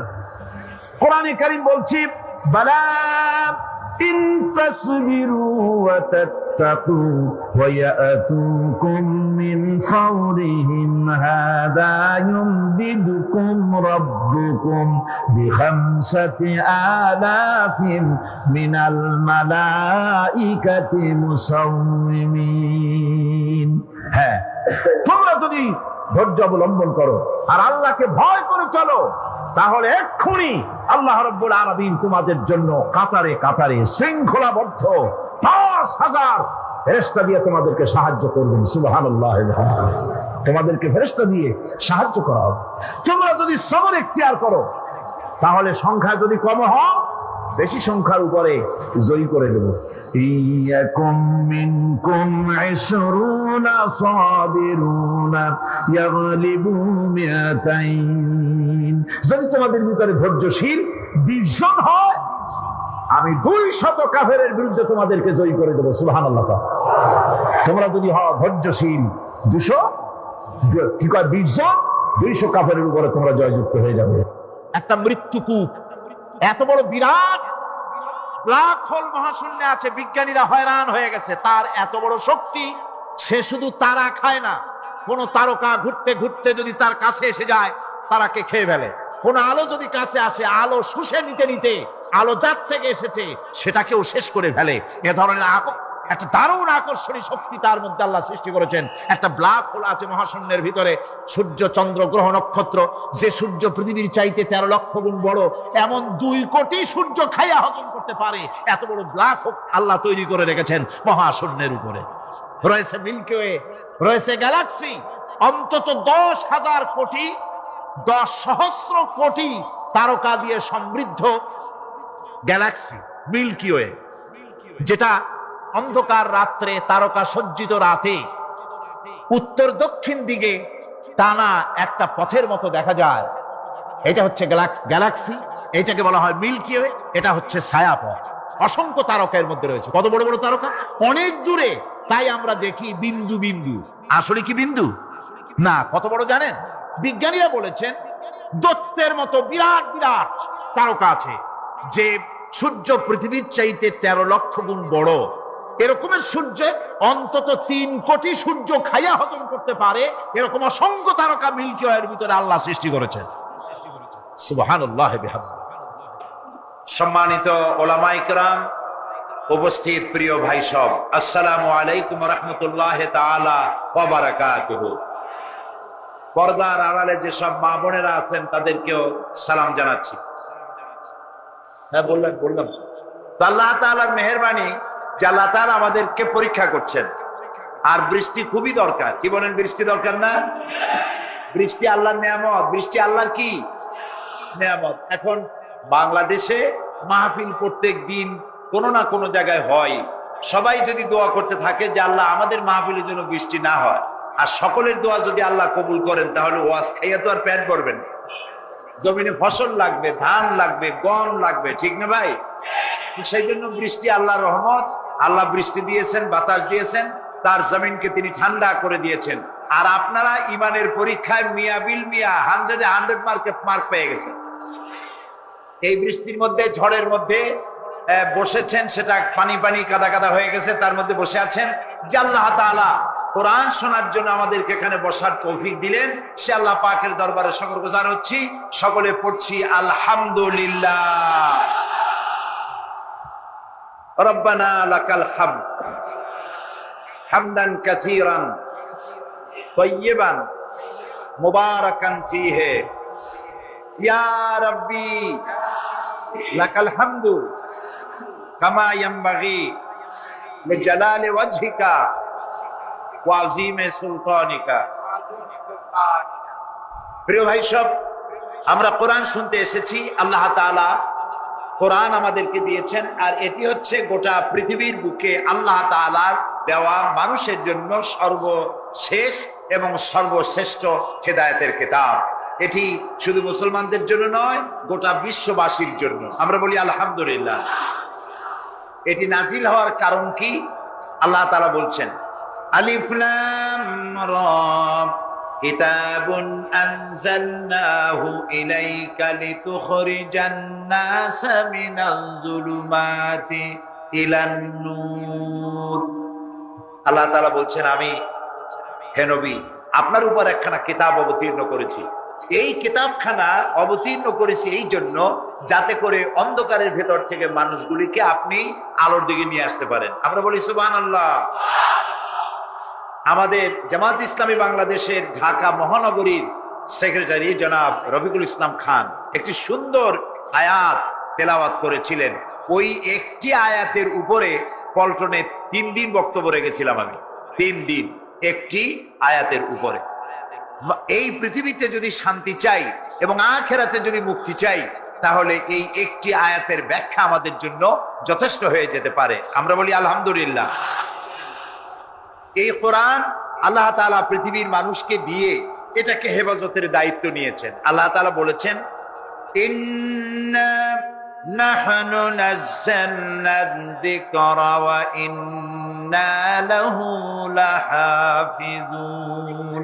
কোরআন নাজিল করেছি আমি আল্লাহ, আর এর সংরক্ষণের দায়িত্ব আমি আল্লাহ গ্রহণ করেছি। এ কোরআন কার? হেফাজতের দায়িত্ব কার? আল্লাহ তাআলা হেফাজতের দায়িত্ব নিয়েছেন। এবং আল্লাহ তাআলা বলেছেন যে কোরআন মানুষের কাছে বোঝার জন্য আমি আল্লাহ সহজ করেছি। কিন্তু আমাদের কপাল খারাপ, আমাদের এই বাংলাদেশে মসজিদের মধ্যে এক শ্রেণীর লোকেরা এভাবে বলেন যে কোরআন এটা আমরা বুঝবো না, এটা মৌলভী সাহেবদের কাম, মৌলানা সাহেবদের কাম, কোরআন খুব কঠিন, আমরা বুঝবো না, চলো ভাই মুরব্বীরা কি বলে তাই শুনি। এখন আমি জিজ্ঞেস করি, মুরব্বীরা যে কথাটা বলছেন ওটা কি সত্য না মিথ্যা, হক না বাতিল? ওইটা বোঝার জন্যই তো কোরআন বোঝা দরকার, ঠিক কিনা ভাই? সেই জন্য কেউ যদি বলেন যে কোরআন বোঝা মৌলানা মৌলভীদের কাজ, আমাদের কাজ না, এই কথা যিনি বলেন তিনি শয়তানের সব থেকে বড় ওয়াসওয়াসার মধ্যে পড়েছেন। কারণ কোরআন বোঝা কঠিন না সহজ, এর জবাব আল্লাহ তাআলা নিজেই দিয়েছেন। কোরআনে কারিমে আল্লাহ তাআলা বলছেন সূরা কামারের মধ্যে 4 জায়গায় আল্লাহ বলেছেন। কি বলেছেন? আল্লাহ রাব্বুল আলামিন বলেন, ওয়ালাকাদ ইয়াসসারনাল কুরআনা লিযিকরি ফাহাল মিন মুদ্দাকির। আল্লাহ তাআলা বলেন, আমি কোরআনে কারীমকে বোঝার জন্য এবং মুখস্থ করার জন্য মানুষের কাছে আমি সহজ করে দিয়েছি। এটা যদি আল্লাহ সহজ না করতেন তাহলে এত বড় কিতাব মুখস্থ করা এটা কি মানুষের জন্য সম্ভব? বলেন সম্ভব? পৃথিবীতে কোনো ধর্ম এমন নাই যাদের, যেই ধর্মের লোকেরা তাদের ধর্মগ্রন্থ মুখস্থ করতে পেরেছে, এমন কোন ধর্ম পৃথিবীতে নাই। কিন্তু কোরআন শরীফ 540টি রুকু, 114টি সূরা, 30টি পারা, 6066টি আয়াত এ মানুষেরা মুখস্থ করতে সক্ষম হয়েছে। সুবহানাল্লাহ। এটি করার কে তৌফিক দিয়েছেন? আল্লাহ তাআলা। তবে আমাদেরকে মনে রাখতে হবে যে কোরআন শরীফ মুখস্থ করার জন্য শুধু তেলাওয়াতের জন্য নাজিল হয় নাই। কোরআন শরীফ নাজিল হয়েছে আমরা যেন তেলাওয়াত করতে পারি, আমরা যেন বুঝতে পারি, আমরা যেন এটার উপরে জীবন গড়তে পারি, সেই জন্য কোরআন নাজিল হয়েছে। তাই নবী করিম সাল্লাল্লাহু আলাইহি সাল্লাম এই কোরআনের দাওয়াত দিয়ে একটি সমাজ তৈরি করেছিলেন এত সুন্দর যে এর থেকে সুন্দর সমাজ পৃথিবীতে আর আসে নাই। সুবহানাল্লাহ বলেন। এই কোরআনের কাছে মানুষ যদি আসে, সে যদি জিরো হয়, কোরআন তারে হিরো বানায়। কোরআন কি বানায়? হিরো। আর কোন হিরো যদি কোরআনের সাথে বেয়াদবি করে, কোরআন যেন তিনি রাসূলুল্লাহ সাল্লাল্লাহু আলাইহি ওয়াসাল্লামের পেছনে ফজরের নামাজ আদায় করছেন। ফজরের নামাজ আদায় করে রাসূলুল্লাহর আদত ছিল এই যে পিছনের দিকে ফিরে বসতেন আর মাসনুন দোয়াগুলি রাসূলুল্লাহ দোয়া পড়তেন, সেই দোয়াগুলি সাহাবীরাও পড়তেন, রাসূলের শেখানো দোয়া। হযরত আলী ওই দোয়াগুলি পড়ে মসজিদ থেকে বেরিয়ে গেছেন। গেটের কাছে গিয়ে দেখেন যে একটা বুড়ি দাঁড়ানো আর হাতে একটা পাত্র ভরা খোরমা। বুড়ি বলছেন, আলী তুমি মসজিদের মধ্যে আবার ঢোকো, এই পাত্র ভরা খোরমাগুলি নিয়ে রাসূলের কাছে গিয়ে বলো যে এটি আমার, আমি একটা বুড়ি মেয়ে লোক, আমার নতুন বাগানের খোরমা, এটা যেন রাসূলুল্লাহ নিজে খান এবং সাহাবায়ে কেরামদের মধ্যে যেন ডিস্ট্রিবিউট করে দেন, তাতে করে আমার বাগানে খোরমায় বরকত হবে। হযরত আলী খোরমার পাত্র নিয়ে ঢুকলেন মসজিদে নববীর মধ্যে। রাসূলুল্লাহকে গিয়ে ঘটনা বললেন। নবী করিম সাল্লাল্লাহু আলাইহি সাল্লাম খোরমার পাত্র হাতে নিয়ে একটা খোরমা হযরত আলীর মুখের মধ্যে দিয়ে দিলেন। হযরত আলী রাসূলের দেওয়া খোরমাটি চিবোচ্ছিলেন। ইত্যাবসারে মসজিদে ফজরের নামাজের আজান হয়ে গেল। আজানে হযরত আলীর ঘুম ভাঙলো, কিন্তু রাসূলের দেওয়া খোরমার স্বাদ হযরত আলীর মুখের মধ্যে তখনও ছিল। হযরত আলী তাড়াতাড়ি করে উযু করলেন, মসজিদে নববীর মধ্যে ঢুকলেন। যে দেখেন ইমামের মুসাল্লায় কে দাঁড়ান? হযরত ওমর দাঁড়ান। নামাজ শেষ করে হযরত ওমর পিছনের দিকে ফিরেছেন, মাসনুন দোয়াগুলি পড়ছেন। হযরত আলী দোয়াগুলি পড়ে বেরিয়ে গেছেন সকলের আগে। বেরিয়ে গিয়ে দেখেন গেটে এক বুড়ি দাঁড়ানো, হাতে এক পাত্র খোরমা। বুড়ি বলছেন, আলী এই খোরমাগুলি নিয়ে তুমি ভিতরে আবার ঢোকো, আমিরুল মুমিনিনকে বলো এগুলি আমার নতুন বাগানের খোরমা, তিনি খাবেন আর রাসূলুল্লাহর সাহাবীদের খাওয়াবেন, তাতে করে আমার নতুন বাগানের খোরমায় বরকত হয়ে যাবে। হযরত আলী দেখলেন স্বপ্নে যা দেখলাম তাই সাথে সাথে খেটে গেল, আশ্চর্য কথা। তিনি ভিতরে ঢুকলেন, হযরত ওমরকে পাত্রটা দিয়া ঘটনা শোনালেন। হযরত ওমর পাত্রটা হাতে নিয়ে একটা খোরমা হাত দিয়া উঠাইয়া হযরত আলীর মুখের মধ্যে দিলেন। হযরত আলী খোরমা চিবোচ্ছেন আর এক পর্যায়ে গিয়ে বললেন, ইয়া ওমর জিদনি তামরাতান উখরা, হে ওমর তুমি আমাকে আরেকটা খোরমা দাও, কিন্তু খুব ভালো জাতের খোরমা, খুব লজিজ, খুব মিষ্টি, তুমি আমাকে আরেকটা দাও। যদি আমারে একটার বেশি খোরমা দাও তো খোরমায় কম পড়বে না, পাত্রে যা আছে সবাই পাবে, দাও না আমাকে আরেকটা। হযরত ওমর রাদিয়াল্লাহু তাআলা আনহু বলছেন, ইয়া আলী লাউ আন্না রাসূলুল্লাহ সাল্লাল্লাহু আলাইহি ওয়াসাল্লাম যাদাক লাজিদনাক। ওয়া আলী স্বপ্নের ভিতরে রাসূলুল্লাহ যদি তোমাকে একটার বেশি খোরমা দিতেন, আমিও তোমারে একটার বেশি খোরমা দিতাম। হযরত আলীর চোখ গেছে ছানা বড়া হয়ে। তিনি জিজ্ঞেস করছেন, ইয়া ওমর আহিয়া রুইয়া রাইতাহা আম হিয়া গায়বুন আম ইত্তালাআতা আলাই। হে ওমর এটা কি তুমি আমার মতো স্বপ্নে দেখেছো না গায়েব থেকে তোমাকে জানানো হলো? তুমি কেমনে বুঝলা যে স্বপ্নের ভিতরে রাসূলুল্লাহ আমাকে একটা খোরমা দিয়েছিলেন? হযরত ওমর বলছেন, ইয়া আলী ওয়াল্লাহি মা হিয়া রুইয়া ওয়ালা গায়ব। হে আলী এটা স্বপ্ন নয় আর এটা আমাকে গায়েব থেকেও জানানো হয়নি। আসল ব্যাপার কি জানো? ওয়ালাকিন্নাল মুমিনা ইযা আখলাসা কলবাহু ইয়ারা বিনুরিল্লাহ। আসল কথা হলো একজন মানুষ যখন আল্লাহর খাঁটি গোলামে পরিণত হয়ে যায় তখন সে আল্লাহর সাহায্যই দেখতে পায়।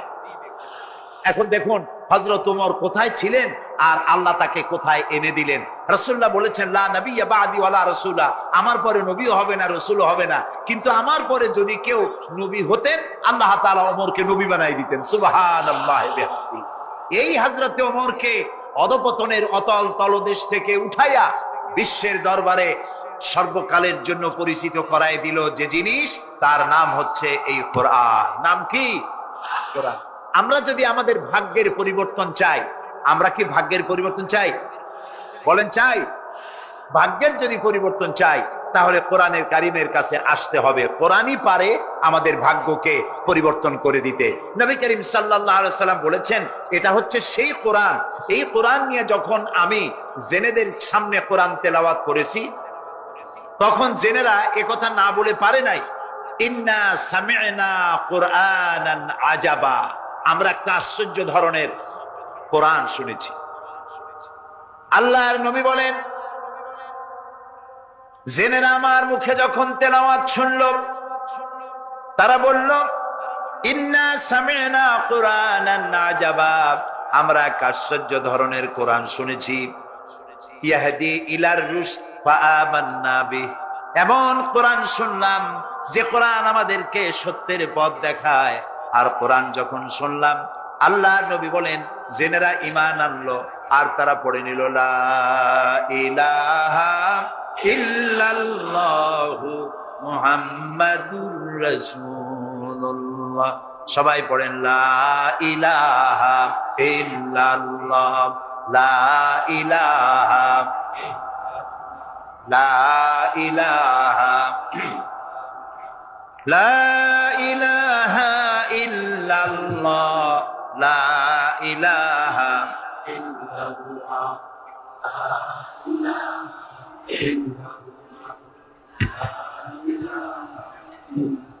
লা ইলাহা ইল্লাল্লাহু মুহাম্মাদুর রাসূলুল্লাহ।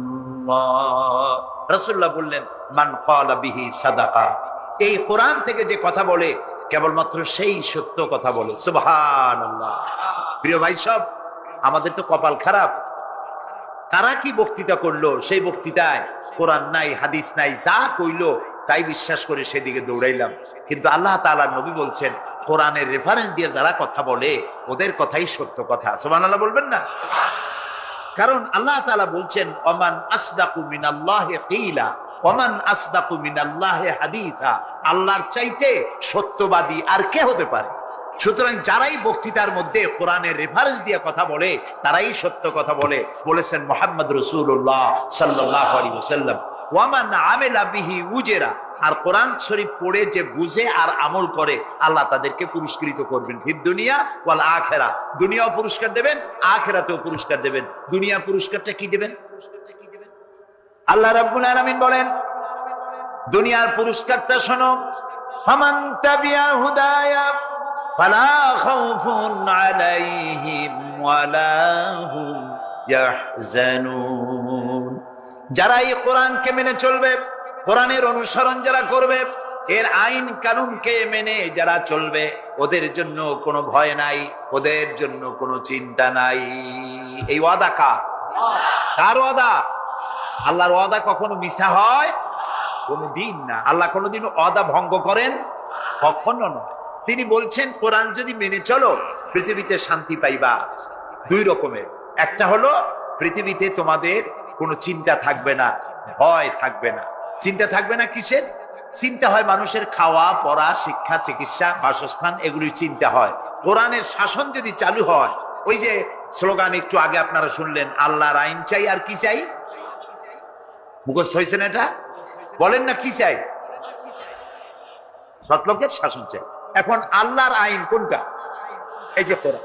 কোরআনের আইন যদি হয় আর সৎ লোক যদি ক্ষমতায় থাকে আর কোরআনের আইন যদি চালু হয়, চুরি, ডাকাতি, জেনা, ব্যভিচার, হত্যা, ধর্ষণ ওই সমাজে থাকবে না। সুবহানাল্লাহ কোন।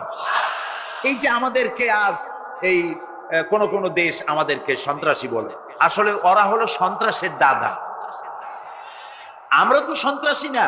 এই পৃথিবীতে মুসলমানরাই সব থেকে বেশি শান্তিপ্রিয়।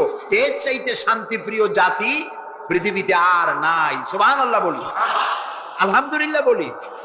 আপনি দেখেন না, এই যে আল্লাহর ঘর যখন নির্মাণ হলো, কে আল্লাহর ঘর নির্মাণ করছিলেন? কন্ত আমাদের জাতির পিতা। কে করেছিলেন? জাতির পিতা কে? এইটা নিয়ে পেঁচ লাগাবেন না তো। ভালো করে মনে রাখবেন, এই নিয়ে কোনো পেঁচাপেচি নেই। মুসলমান মিল্লাতের পিতা কে? ইব্রাহিম আলাইহিস সালাম। তিনি আল্লাহর ঘর বানালেন, তিনি রাজমিস্ত্রি হিসেবে কাজ করলেন, আর একজন হেল্পার ছিলেন সাথে, তিনিও পয়গম্বর ছিলেন। কে তিনি? ইসমাঈল আলাইহিস সালাম। বাপ বেটা দুজনে মিলে আল্লাহর ঘর নির্মাণ করে ফেললেন। আর এরপরে তারা দোয়া করলেন। হযরত ইব্রাহিম আলাইহিস সালাম দোয়া করলেন, রব্বি জাআল হাযাল বালাদা আমিনান, হে আল্লাহ তাআলা তুমি এই শহরকে নিরাপত্তার শহর বানাও। নিরাপত্তা হচ্ছে সন্ত্রাসের বিপরীত কথা। আল্লাহ তুমি এই শহরকে নিরাপত্তার শহর বানাও। আল্লাহ কি দোয়া কবুল করছিলেন না করেন নাই? সাথে সাথেই দোয়া কবুল করেছেন আল্লাহ তাআলা। আল্লাহ তাআলা বলেছেন ওমান দাখালাহু কানা আমিনান, যেই প্রবেশ করবে আমার এই পবিত্র শহরে আমি তাকে নিরাপত্তা প্রদান করব। সুবহানাল্লাহ। আজ আমাদেরকে সন্ত্রাসী যারা বলে, তারা দেখুক কোরআনের সব আইন সৌদি আরবিয়ায় নাই। আপনারা বলেন তো পৃথিবীতে অপরাধ প্রবণতা, করাপশন, ক্রাইম পৃথিবীতে সব থেকে কম হয় কোন দেশে? কোন দেশে? কিন্তু কোরআন শরীফের সবটা আইন সেখানে চালু নাই। কিন্তু কিছু আইন চালু আছে, তাতে এত শান্তি, লক্ষ লক্ষ নারী পুরুষ একসাথে ঘোরাফেরা করে হজের সময় একসাথে। বুঝদালে ভাই, এরকম শামিয়ানা নাই, বিল্ডিং নাই, খোলা মাঠে উন্মুক্ত আকাশের নিচে শুয়ে থাকে, বসে থাকে, হাঁটাচলা করে। ১৫০০ বছরের ইতিহাসে নাই যে কোনো নারী সেখান থেকে লাঞ্ছিতা হয়েছে, অপমানিতা হয়েছে। সুবহানাল্লাহ বলবেন না? এটা কোরআন শরীফ। এটা কি? আল্লাহ তাআলা এখানে বলছেন, আওয়ালাম ইয়ারাও আন্না জাআলনা হারামান আমিনান, তোমরা কি দেখতে পাও না যে আমি এই শহরকে কিভাবে নিরাপত্তার শহর বানিয়েছি? যখন পৃথিবীর চতুর্দিকে মারামারি, কাটাকাটি, হত্যা, ধর্ষণ, ছিনতাই সব চলছে গোটা পৃথিবীতে, তখন আমার হারামের দিকে তাকিয়ে দেখো তো কত নিরাপত্তা আমি প্রদান করেছি। সুবহানাল্লাহ। শান্তিপ্রিয়, পৃথিবীতে মুসলমানদের চাইতে শান্তিপ্রিয় আর কোন জাতি নাই, হতে পারে না। আলহামদুলিল্লাহ বল। এখন আল্লাহ তাআলা বলছেন যে ফামান তাবিআ হুদায়া ফালা খাউফুন আলাইহিম ওয়ালা হুম ইয়াহজানুন। প্রিয় ভাই সব, কোরআনের কথা বলতে গেলে রাতের পর রাত লেগে যায়, কারণ এক মহাসমুদ্র। এটা কি মহাসমুদ্র? কোরআন। এই কোরআন আল্লাহ তাআলা আমাদেরকে শুধু তেলাওয়াত করতে পাঠান নাই। আমাদের অভ্যাস হয়েছে যে খালি তেলাওয়াত করি, মুখস্থ করি। দেখেন না, রমজান মাস শেষ হয়ে গেলে পরে বন্ধু বান্ধব, আত্মীয় স্বজন সব এক জায়গায় বসে বসে এক একজন গল্প করে, ভাই আমার পুত্রবধূ 13 খতম, আমার বউ 7 খতম, আমার নাতনি 11 খতম, আর আমি এমনি এমনি খতম হয়ে গেছি। প্রিয় ভাই সব, আপনারা বলেন কোরআন শরীফকে এইভাবে শুধু খতম করার জন্য আসছে? আমি কিন্তু আপনাদের কোরআন শরীফ পড়া বা খতম করা নিষেধ করছি না। আমি উদ্দেশ্য বোঝাতে চাচ্ছি, আল্লাহ তাআলা এই কোরআনের জন্য নাজিল করেন নাই যে আমরা জ্বলবো আর পড়বো আর বুঝবো না। আচ্ছা ভাই, একটা বইয়ের নাম কোন তো পৃথিবীতে? একটা বইয়ের নাম আমাকে শুনান যে বইটা মানুষেরা না বুঝে পড়ে। পারবেন বলতে? পারবেন না। এমনকি আপনার ছোট্ট বাচ্চা কেজি 1, কেজি 2, কেজি 3 পড়ে, বা কি জানি করে নার্সারি গ্রুপে পড়ে, তারেও দেখবেন প্রত্যেকটা শব্দ বানান করিয়া অর্থ সহকারে বুঝে পড়ে। বলেন ঠিক কিনা? কিন্তু কপাল পোড়া মুসলমান জাতি একমাত্র মাজলুম কিতাব, আল্লাহর কিতাব কোরআন শরীফ পড়ে, অথচ কিছু বোঝে না। ঠিক কিনা? আমি যদি এখন জিজ্ঞেস করি যে আপনারা কোরআন বুঝে পড়তে পারেন কয়জন, হাত তোলেন। যদি বলি হাত কি কম বেশি উঠবে না কম উঠবে? সেই জন্য হাত উঠাইতে বললাম না।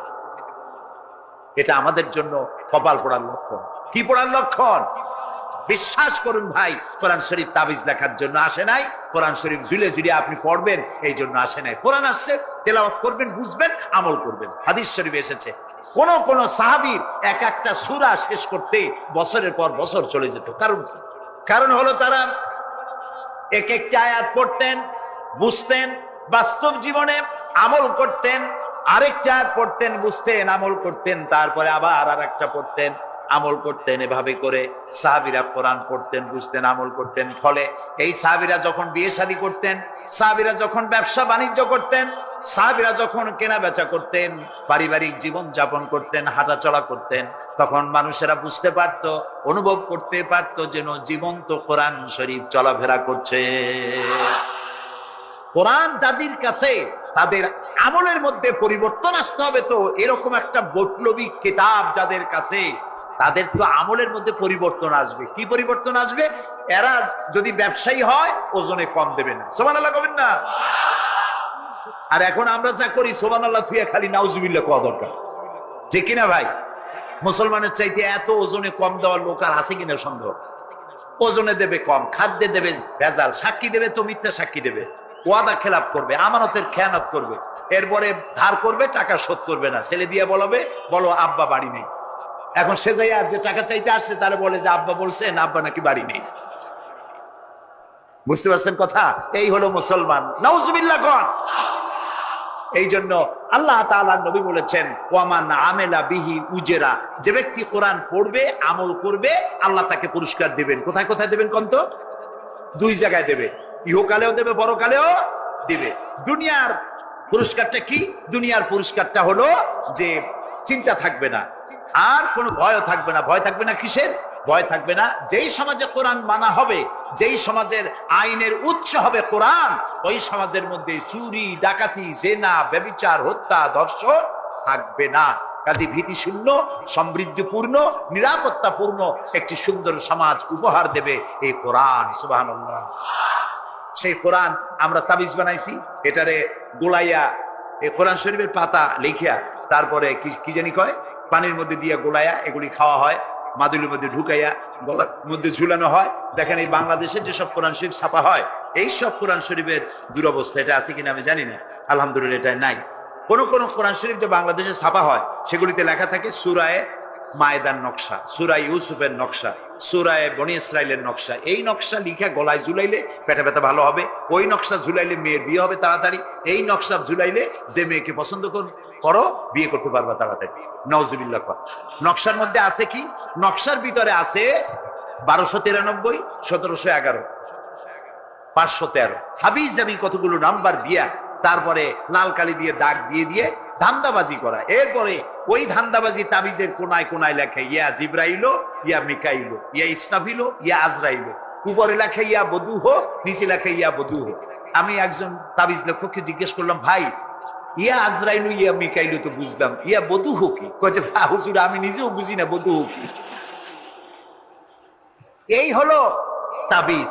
এই তাবিজ লেখার জন্য আল্লাহ তাআলা কোরআন নাজিল করেন নাই। কথা কি বুঝে আসছে?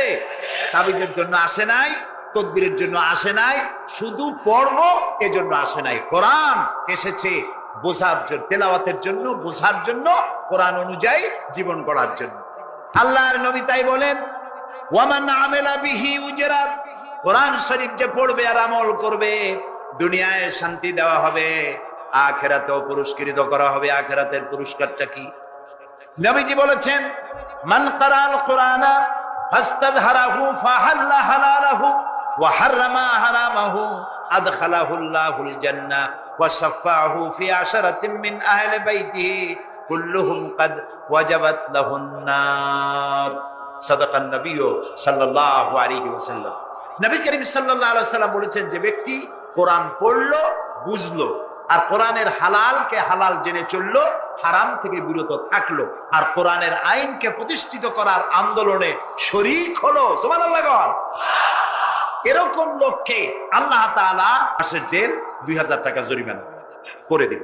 এখন আপনি বলেন, বিচার মাপে কি দিয়া? ইনসাফের প্রতীক কি? ইনসাফের প্রতীক দাড়িপাল্লা। এই দাড়িপাল্লায় এখন আপনি ওজন দেন ইনসাফ। ঠ্যাং ভাঙছে কার? সলিমুদ্দিন। তার ভাঙ্গা ঠ্যাং এক পাশে এক পাল্লা। আর বসিরুদ্দিন ভাঙছে ঠ্যাং, সেই কারণে তার 2000 টাকা জরিমানা আর 6 মাসের জেল আর এক পাল্লায় রাখেন। এবার দাড়ি ধরে টান দেন, সমান হবে? যদি 50,000 টাকা জরিমানা হয় আর 6 বছরের জেল হয়, তাও কি সমান হবে? হবে না। সমান হবে কি হলে? সমান হবে ওই সলিমুদ্দিন ভাঙ্গা ঠ্যাং এক পাল্লায় দেওয়া, আর যে ভাঙছে তার নাম কি? বসিরুদ্দিন। সলিমুদ্দিন বসিরুদ্দিন কেউ যদি থাকেন রাগ করবেন না, আমি একটা দৃষ্টান্ত দিচ্ছি। এখন ওই বসিরুদ্দিন ভাঙ্গা তার একটা ঠ্যাং ভাঙ্গিয়া যদি এই পাল্লায় রাখেন, এখন যদি টান দেন, তাহলে সমান হবে কিনা বলুন? এটা হচ্ছে কোরআন। এই কোরআন বলছে পায়ের বদলে পা, হাতের বদলে হাত, নাকের বদলে নাক, চোখের বদলে চোখ, জানের বদলে জান। সুবহানাল্লাহ। এটা ইনসাফ। এই ইনসাফ হচ্ছে কোরআনের দেওয়া ইনসাফ। সুতরাং আল্লাহ তাআলা নবী বলছেন, ওমান হাকামা বিহি আদালা, যে ব্যক্তি এই কোরআন দিয়ে বিচার ফয়সালা করবে, যে ব্যক্তি, যে পরিবার, যে সমাজ, তারা ইনসাফ কায়েম করতে পারবে। যেহেতু আল্লাহর চাইতে ইনসাফগার পৃথিবীতে আর কেউ নাই, আকাশেও নাই, জমিনেও নাই। রাসূলুল্লাহ বলছেন, ওয়ামান দা ইলাইহি হুদিয়া ইলা সিরাতিল মুস্তাকিম, যে ব্যক্তি কোরআনের দিকে মানুষকে দাওয়াত দেয়, সেই একটি সহজ সরল রাস্তার দিকে দাওয়াত দেয়, যে রাস্তার শুরু পৃথিবী থেকে আর রাস্তার শেষ জান্নাতুল ফেরদাউসে গিয়ে। সুবহানাল্লাহ। এটা হচ্ছে সেই কোরআন। বুঝতে না পারার কারণে আমরা বিপদে পড়েছি। প্রিয় ভাই সব, আপনারা আছেন কষ্টে, বসেছেন পানির মধ্যে, আছেন দাঁড়াইয়া, মাথার উপরে ছেঁড়া সামিয়ানা বিরক্ত করছে। আমি লম্বা করতে চাই না, অল্পের মধ্যে ছেড়ে দেই, যাতে করে আপনাদেরও সুবিধা হয়, কষ্ট না হয়।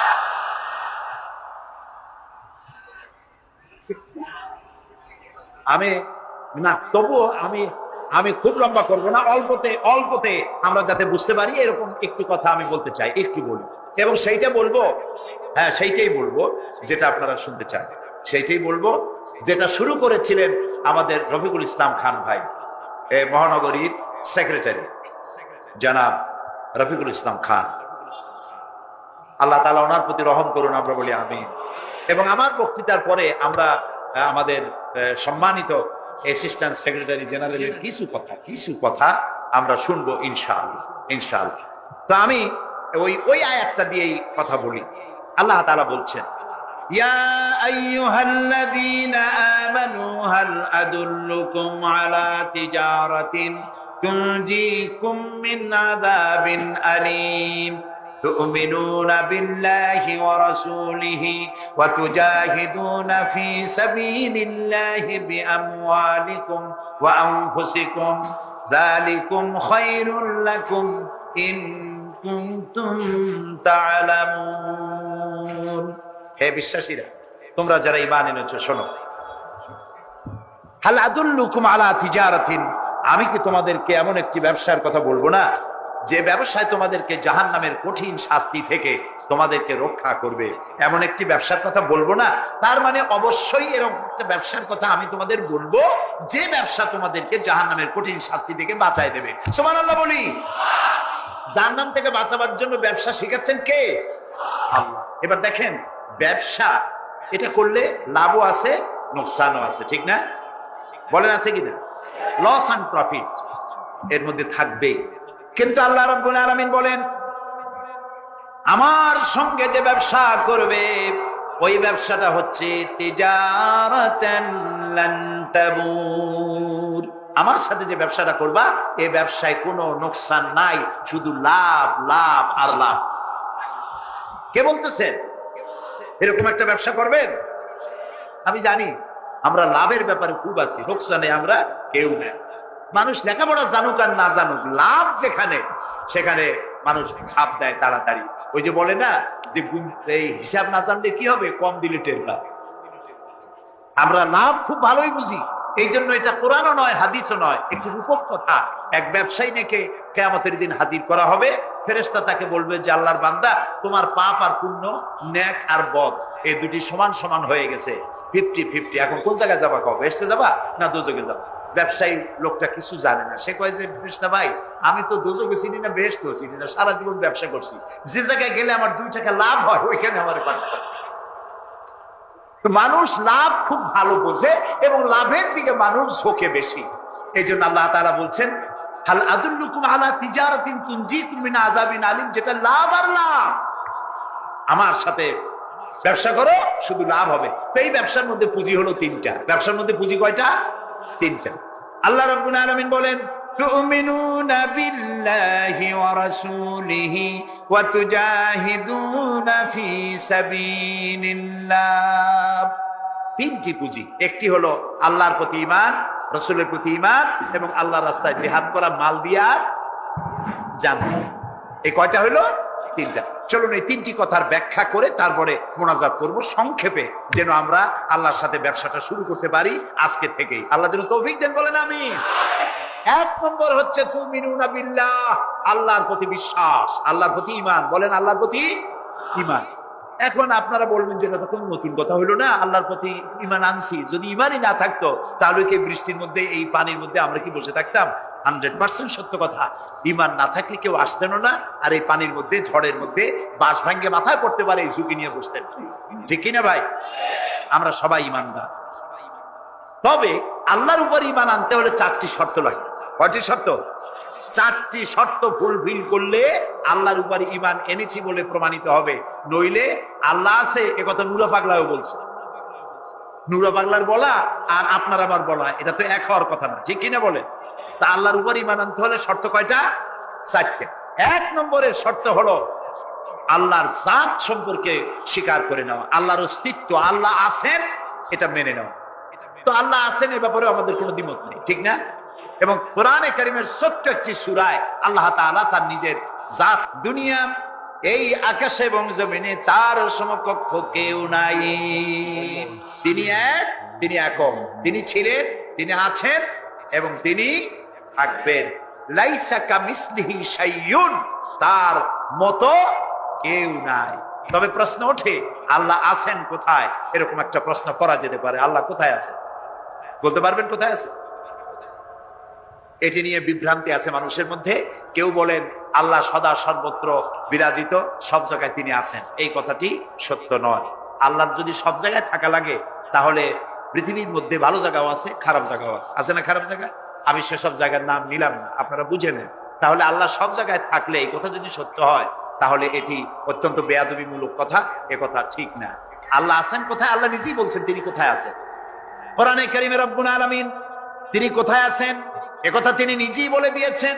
আর রহমানু আলাল আরশিস তাওয়া, আল্লাহ তাআলা আরশের উপরে আছেন, সুবহানাল্লাহ ওয়া বিহামদিহি।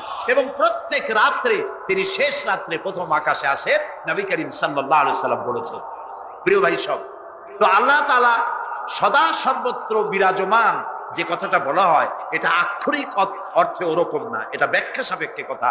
আল্লাহ সদা সর্বত্র সব জায়গা সম্পর্কে ওয়াকিফাল, তিনি সব জানেন, সব দেখেন। তিনি সামিউন, তিনি বাসিরুন, তিনি দেখতে পান, তিনি শুনতে পান। আপনার আমার দেখার মধ্যে কোনো বাধা, প্রাচীর, অবস্ট্রাকশন কিছু একটা থাকতেই পারে। আল্লাহর দেখার মধ্যে কোনো বাধা নাই। অন্ধকার রাতেও দেখেন, কুয়াশাচ্ছন্ন হলেও দেখেন, মেঘের মধ্যেও দেখেন, তার দেখায় কোনো বাধা নাই, তার শোনায় কোনো বাধা নাই। এমন কি মহাসাগরের অতল তলদেশে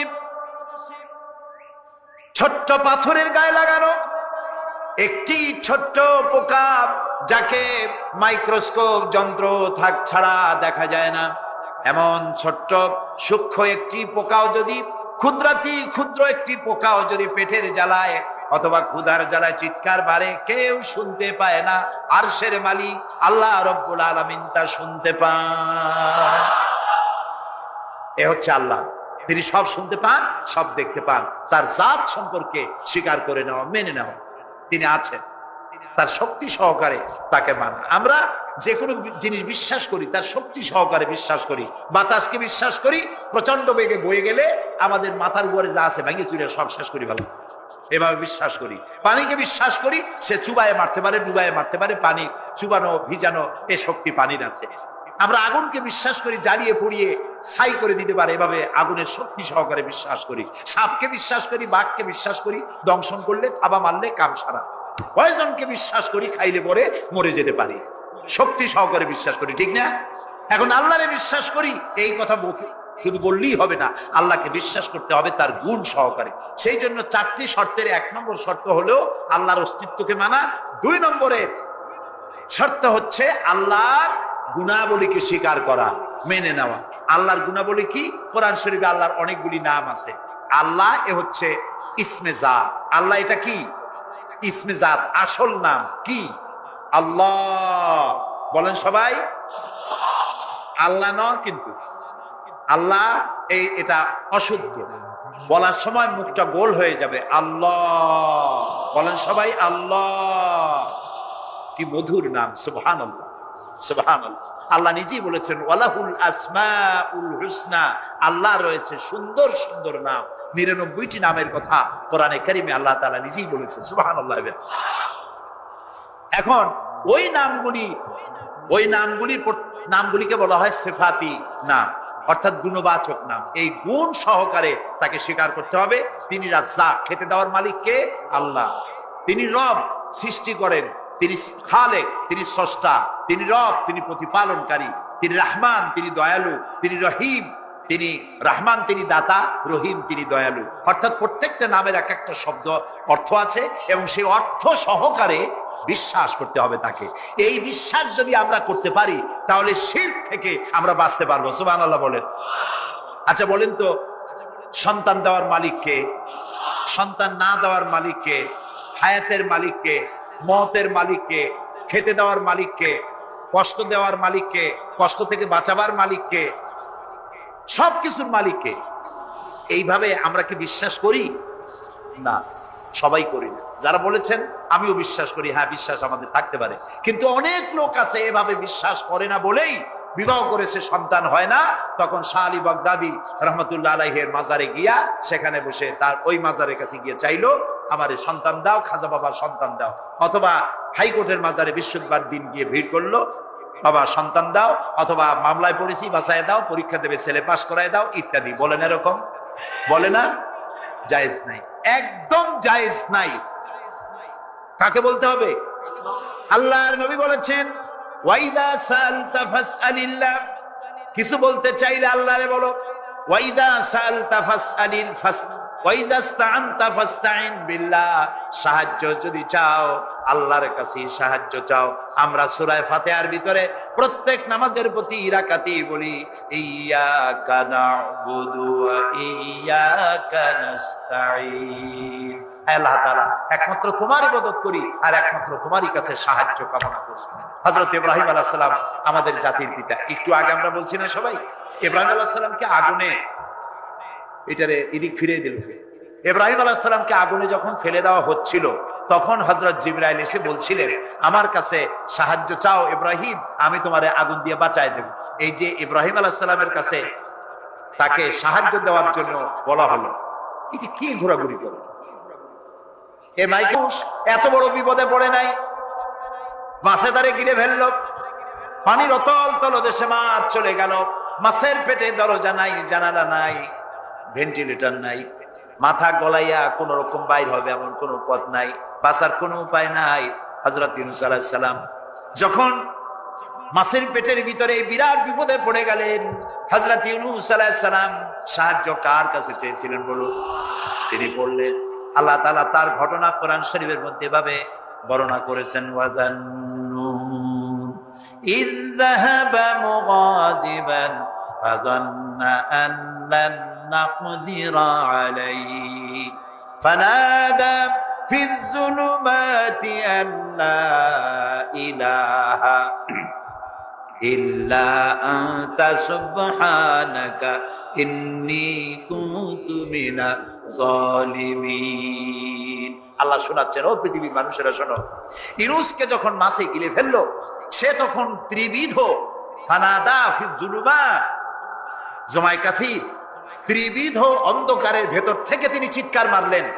রাতের অন্ধকার, মাছের পেটের অন্ধকার, পানির অন্ধকার, এই ত্রিবিধ অন্ধকারের মধ্য থেকে ইউনূস আলাইহিস সালাম চিৎকার মারলেন, লা ইলাহা ইল্লা আনতা, আয় আল্লাহ তুমি ছাড়া কোনো ইলাহা নাই, সুবহানাকা আমি তোমার প্রশংসা করছি। আয় আল্লাহ তাআলা আমি আমার নফসের উপরে জুলম করেছি, আমার উপরে আমি জুলম করেছি। আল্লাহ তাআলা এই চিৎকার শুনেছিলেন, শুনেছেন?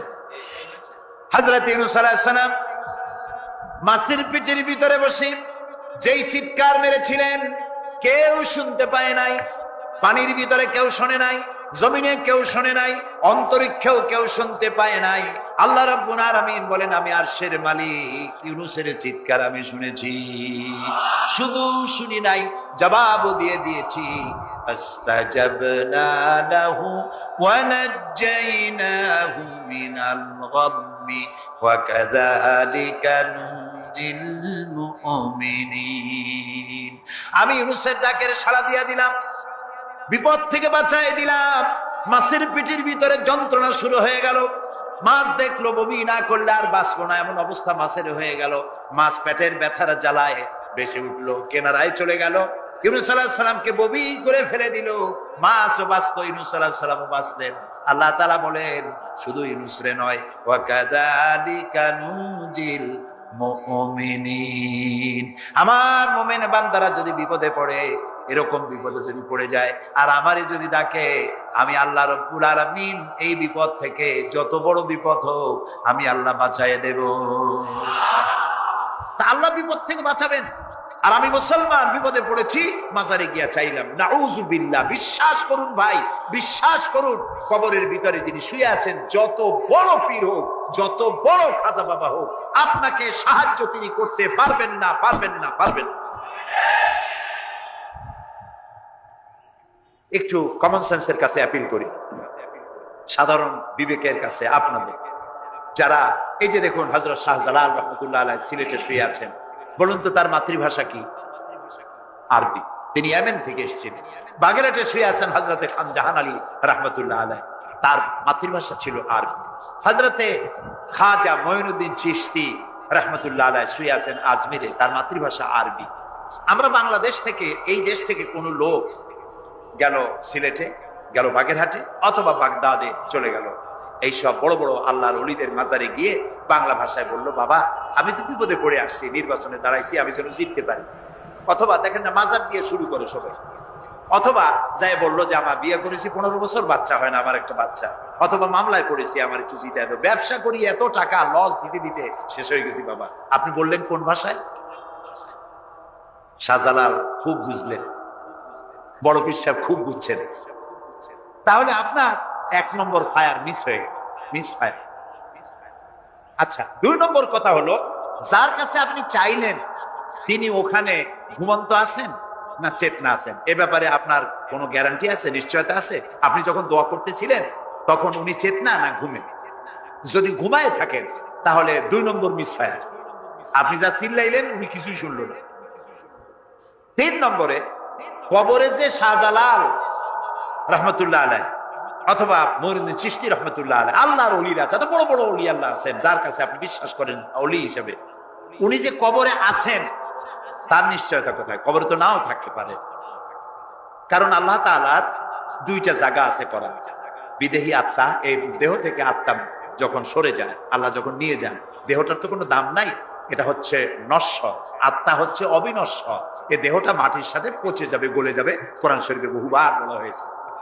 তো আল্লাহ তাআলার 2টা মেহমানখানা আছে, একটা হলো সিজ্জিন আর একটা নাম বলেন ইল্লিন। 2টা মেহমানখানা। যেমন এই পৃথিবীতেও মেহমানখানা 2 রকম হয়। সরকারের 2 রকম মেহমানখানা। চোর, ডাকাত, খুনি, বদমাশ এগুলি যদি গ্রেফতার হয় তাহলে ওরা খাবে কি? ওদের তো শ্বশুর বাড়ি দিয়ে অথবা বাপের বাড়ি দিয়ে ভাত খাবার দেওয়া হবে না, গভর্নমেন্টের মেহমান হয়ে গেছে। কাজী এদের জন্য মেহমানখানা গভর্নমেন্টের একটা আছে, সরকারি মেহমানখানা। ওইটা কোনটা কোন তো? ও, তাও আপনারা চেনেন। আরেকটা মেহমানখানা হচ্ছে ভিআইপিদের জন্য, যারা ভেরি ইম্পর্টেন্ট পার্সন অথবা ভেরি ভেরি ইম্পর্টেন্ট পার্সন, তাদের জন্য, অর্থাৎ প্রেসিডেন্ট, প্রধানমন্ত্রী, মন্ত্রী, এমপি, সচিব, ওনারা যখন বাংলাদেশের কোনো জায়গায় বেড়াতে যান তখন সরকারি মেহমানখানা ওনাদের জন্য থাকে। ওইটার নাম কি? সার্কিট হাউস, ডাক বাংলা ইত্যাদি, রেস্ট হাউস, এগুলি তার জন্য থাকে। তো পৃথিবীর মানুষের জন্য শ্রেণীভেদে যদি এ ধরনের মেহমানখানা থাকে, তো যারা নাকি দুনিয়া থেকে মারা যাবে ওদের জন্য আল্লাহর মেহমানখানা থাকতে নাই? আছে, এবং সেটা আগেই বলেছি। যারা জাহান্নামে যাবে ওদেরকে রাখা হবে সিজ্জিন নামক একটা মেহমানখানা আছে, ওখানে তারা থাকবে। আর যাদেরকে আল্লাহ জান্নাতে নিবেন, বিচারের আগে তো জান্নাতে নিবেন না, তাদেরকে ইল্লিন নামক সার্কিট হাউস জাতীয়, এই জাতীয় একটা ভালো জায়গায় আল্লাহ তাআলা তাদের রাখবেন। তাহলে আপনি যে কবরের কাছে যায় চাইলেন, হয় ঘুমায় আছে, আপনার ভাষা বুঝলো না, আর কবরে থাকলেও ঘুমে আছে নাকি তাও আপনি জানেন না, আর কবরে নাই এটাও হতে পারে যে আল্লাহ তাআলা অন্য কোথাও তাকে নিয়ে রেখেছেন। কাজেই 3টা জিনিসই, আপনার পথের ভাড়া নষ্ট, পরিশ্রম নষ্ট, আর 3টা ফায়ার করছিলেন, 3টা ফায়ার মিস হয়ে গেল।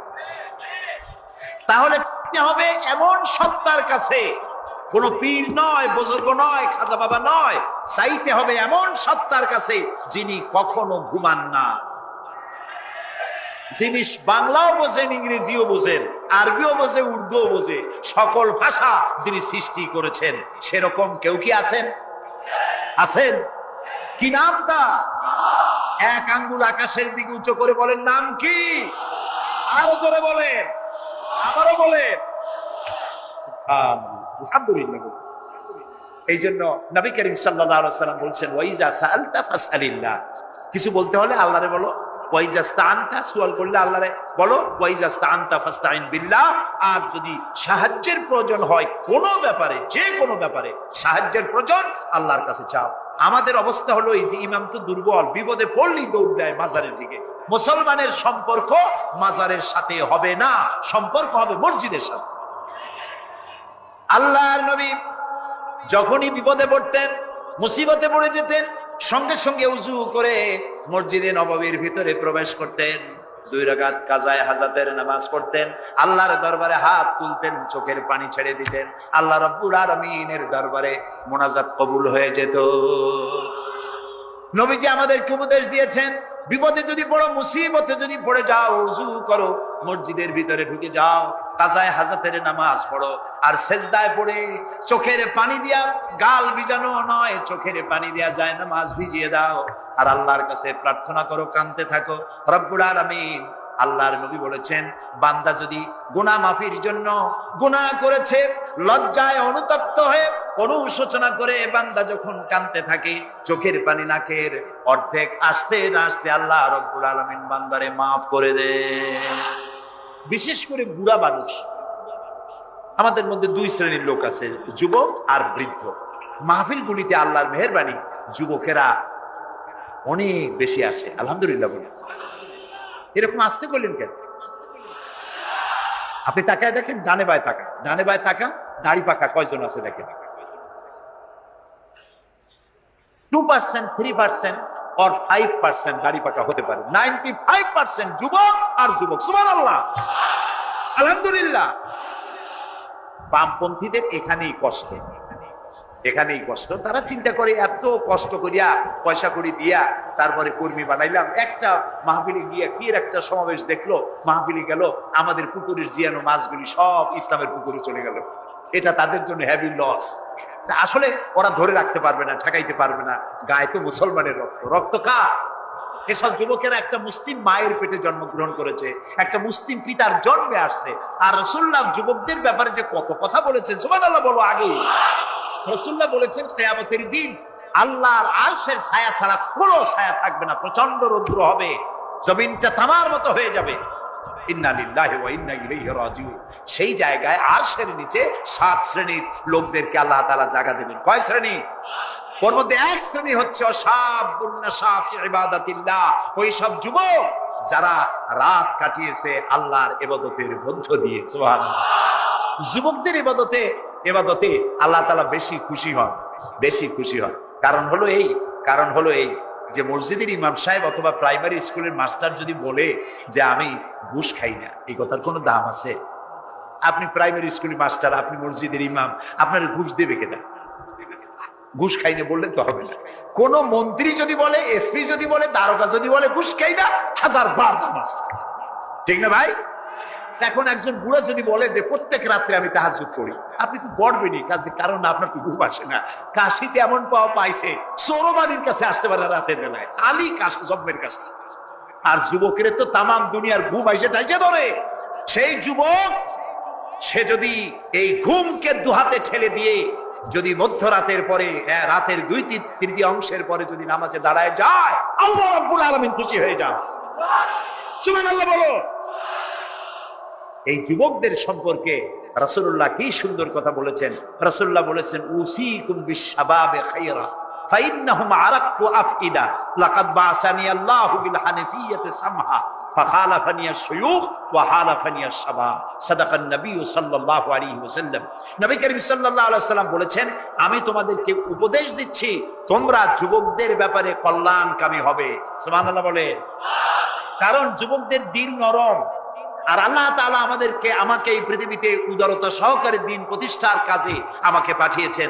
আর এই পৃথিবীতে আমার আল্লাহর দেওয়া ইসলাম প্রতিষ্ঠা করার কাজে আমার বিরোধিতা করেছে বুড়োরা আর সহযোগিতা করেছে যুবকেরা। দেখেন না রাসূলুল্লাহর সাথে বিরোধিতা কারা করলো? তাদের বয়স কত? আবু জাহেল, আবু লাহাব, উতবা, সাইবা, মুগিরা, ওলীদ, আবু সুফিয়ান, কুষ্টি সুদ্ধা সকলের বয়স ছিল 40-এর উপরে। আর যারা ঈমান আনলো সর্বপ্রথম, তাদের বয়সগুলি রাসূলুল্লাহকে যারা সাহায্য করলেন, হযরতে জুবাইর ইবনুল আওয়াম, আব্দুর রহমান বিন আউফ ইসলাম কবুল করলেন, বয়স তখন 17 বছর। হযরতে আবু বকর ইসলাম কবুল করলেন, বয়স তখন 37 বছর। হযরত ওমর রাদিয়াল্লাহু তাআলা ইসলাম কবুল করলেন, বয়স তখন 26 বছর। হযরত আলী যখন ইসলাম কবুল করেছেন, বয়স তখন মাত্র 8.5 বছর। সব তরুণেরা, যুবকেরা ইসলামের জন্য রক্ত দিয়েছে, যুবকদের রক্তের উপর ইসলাম প্রতিষ্ঠিত হয়েছে। সুবহানাল্লাহ। সেই জন্য এই যৌবনকালে ইবাদতের মূল্য সর্বাধিক।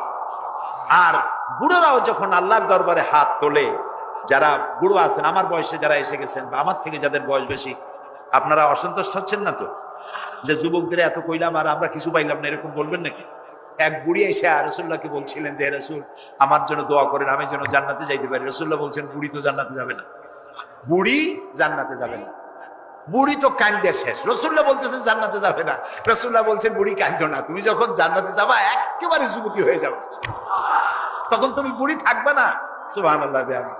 সুতরাং বুড়ো মানুষের মন খারাপ করার কারণ নাই, ওই যৌবন কালটা আমরা সবাই পার করে এসেছি। সুবহানাল্লাহ। সেটা যদি ভালো কাজে করে থাকি আল্লাহর কাছে পুরস্কার পাবো, আর যদি অন্যায় করে থাকি সেজন্য আল্লাহর কাছে বিনীতভাবে ক্ষমা চাই। আল্লাহ আমাদের মাফ করুন, বলি আমিন, সবাই বলি আমিন।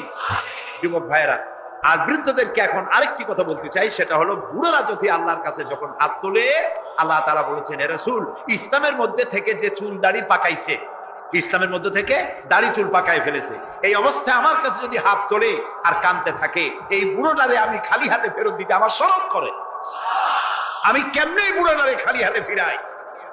একবার হযরত ওমর রাদিয়াল্লাহু তাআলা আনহু নবী করিম সাল্লাল্লাহু আলাইহি ওয়াসাল্লামের ঘরে প্রবেশ করে দেখছেন তিনি কাঁদছেন। হযরত ওমর জিজ্ঞেস করলেন, ইয়া রাসূলুল্লাহ, আপনি কাঁদছেন কেন? তিনি বললেন, এইমাত্র জিবরিল এসেছিল। জিবরিল এসে আমারে বলে গেল যে আপনার উম্মতের মধ্যে যেই সব লোক ইসলামের মধ্যে থেকে দাড়ি চুল পাকিয়েছে, কিয়ামতের দিন আল্লাহ তাআলা ওই সব বুড়া বুড়িদেরকে শাস্তি দিতে লজ্জাবোধ করবেন। হযরত ওমর বলেন, ইয়া রাসূলুল্লাহ, এ তো আপনার উম্মতের জন্য শুভ সংবাদ, আপনি কাঁদেন কেন? আল্লাহর নবী বলেন, হে ওমর, আমার কান্নার কারণ ভিন্ন।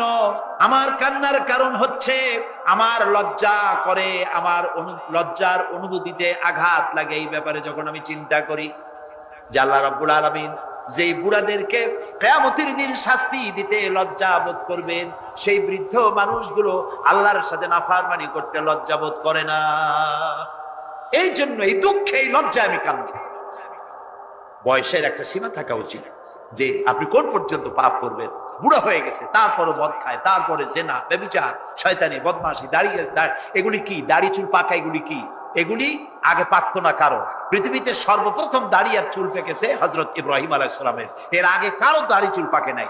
ইব্রাহিম আলাইহিস সালাম প্রশ্ন করলেন আল্লাহর কাছে যে আল্লাহ তাআলা, এটা কি হলো আমার?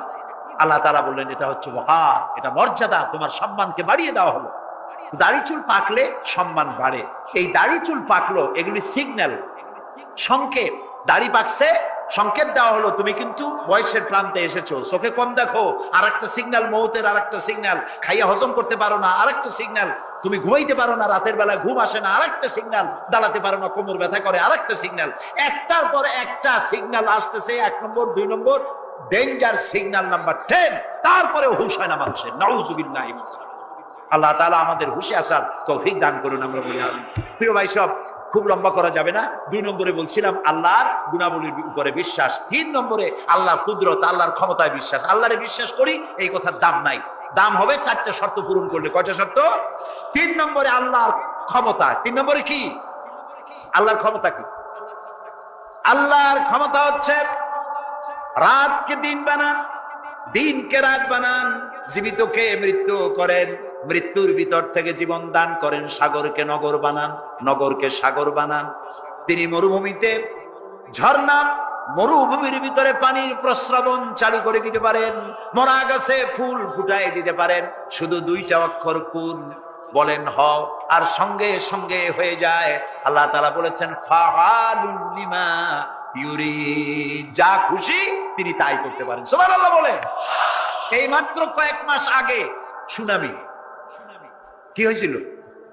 এইটা যদি হয় সুনামি, তাহলে কুনামি কি আল্লাহ জানে। সুনামি হইল মালয়েশিয়া, ইন্দোনেশিয়া, মালদ্বীপ, শ্রীলঙ্কা, ইন্ডিয়া, থাইল্যান্ড, এই উপকূলীয় এলাকায় সুনামি। মাত্র 1.5 মিনিট। 1.5 মিনিটের সুনামিতে জলকম্পন আর পানি কম্পনে 2.5 লক্ষ মানুষ শেষ, আর 1 লক্ষ মানুষের কোনো খোঁজ নাই। প্রায় 3.5 থেকে 4 লক্ষ মানুষ দুনিয়া থেকে বিদায় হয়ে গেল 1.5 মিনিটের মধ্যে। আর সমুদ্রের পানি 33 থেকে 35 ফিট উঁচু হয়ে পানি এসে নগর, গাড়ি বাড়ি ভেঙে চুরে পাতার মতো, শুষ্ক পাতার মতো সব পুড়িয়ে ফাঁসিয়ে শেষ করে দিল। সুবহানাল্লাহ।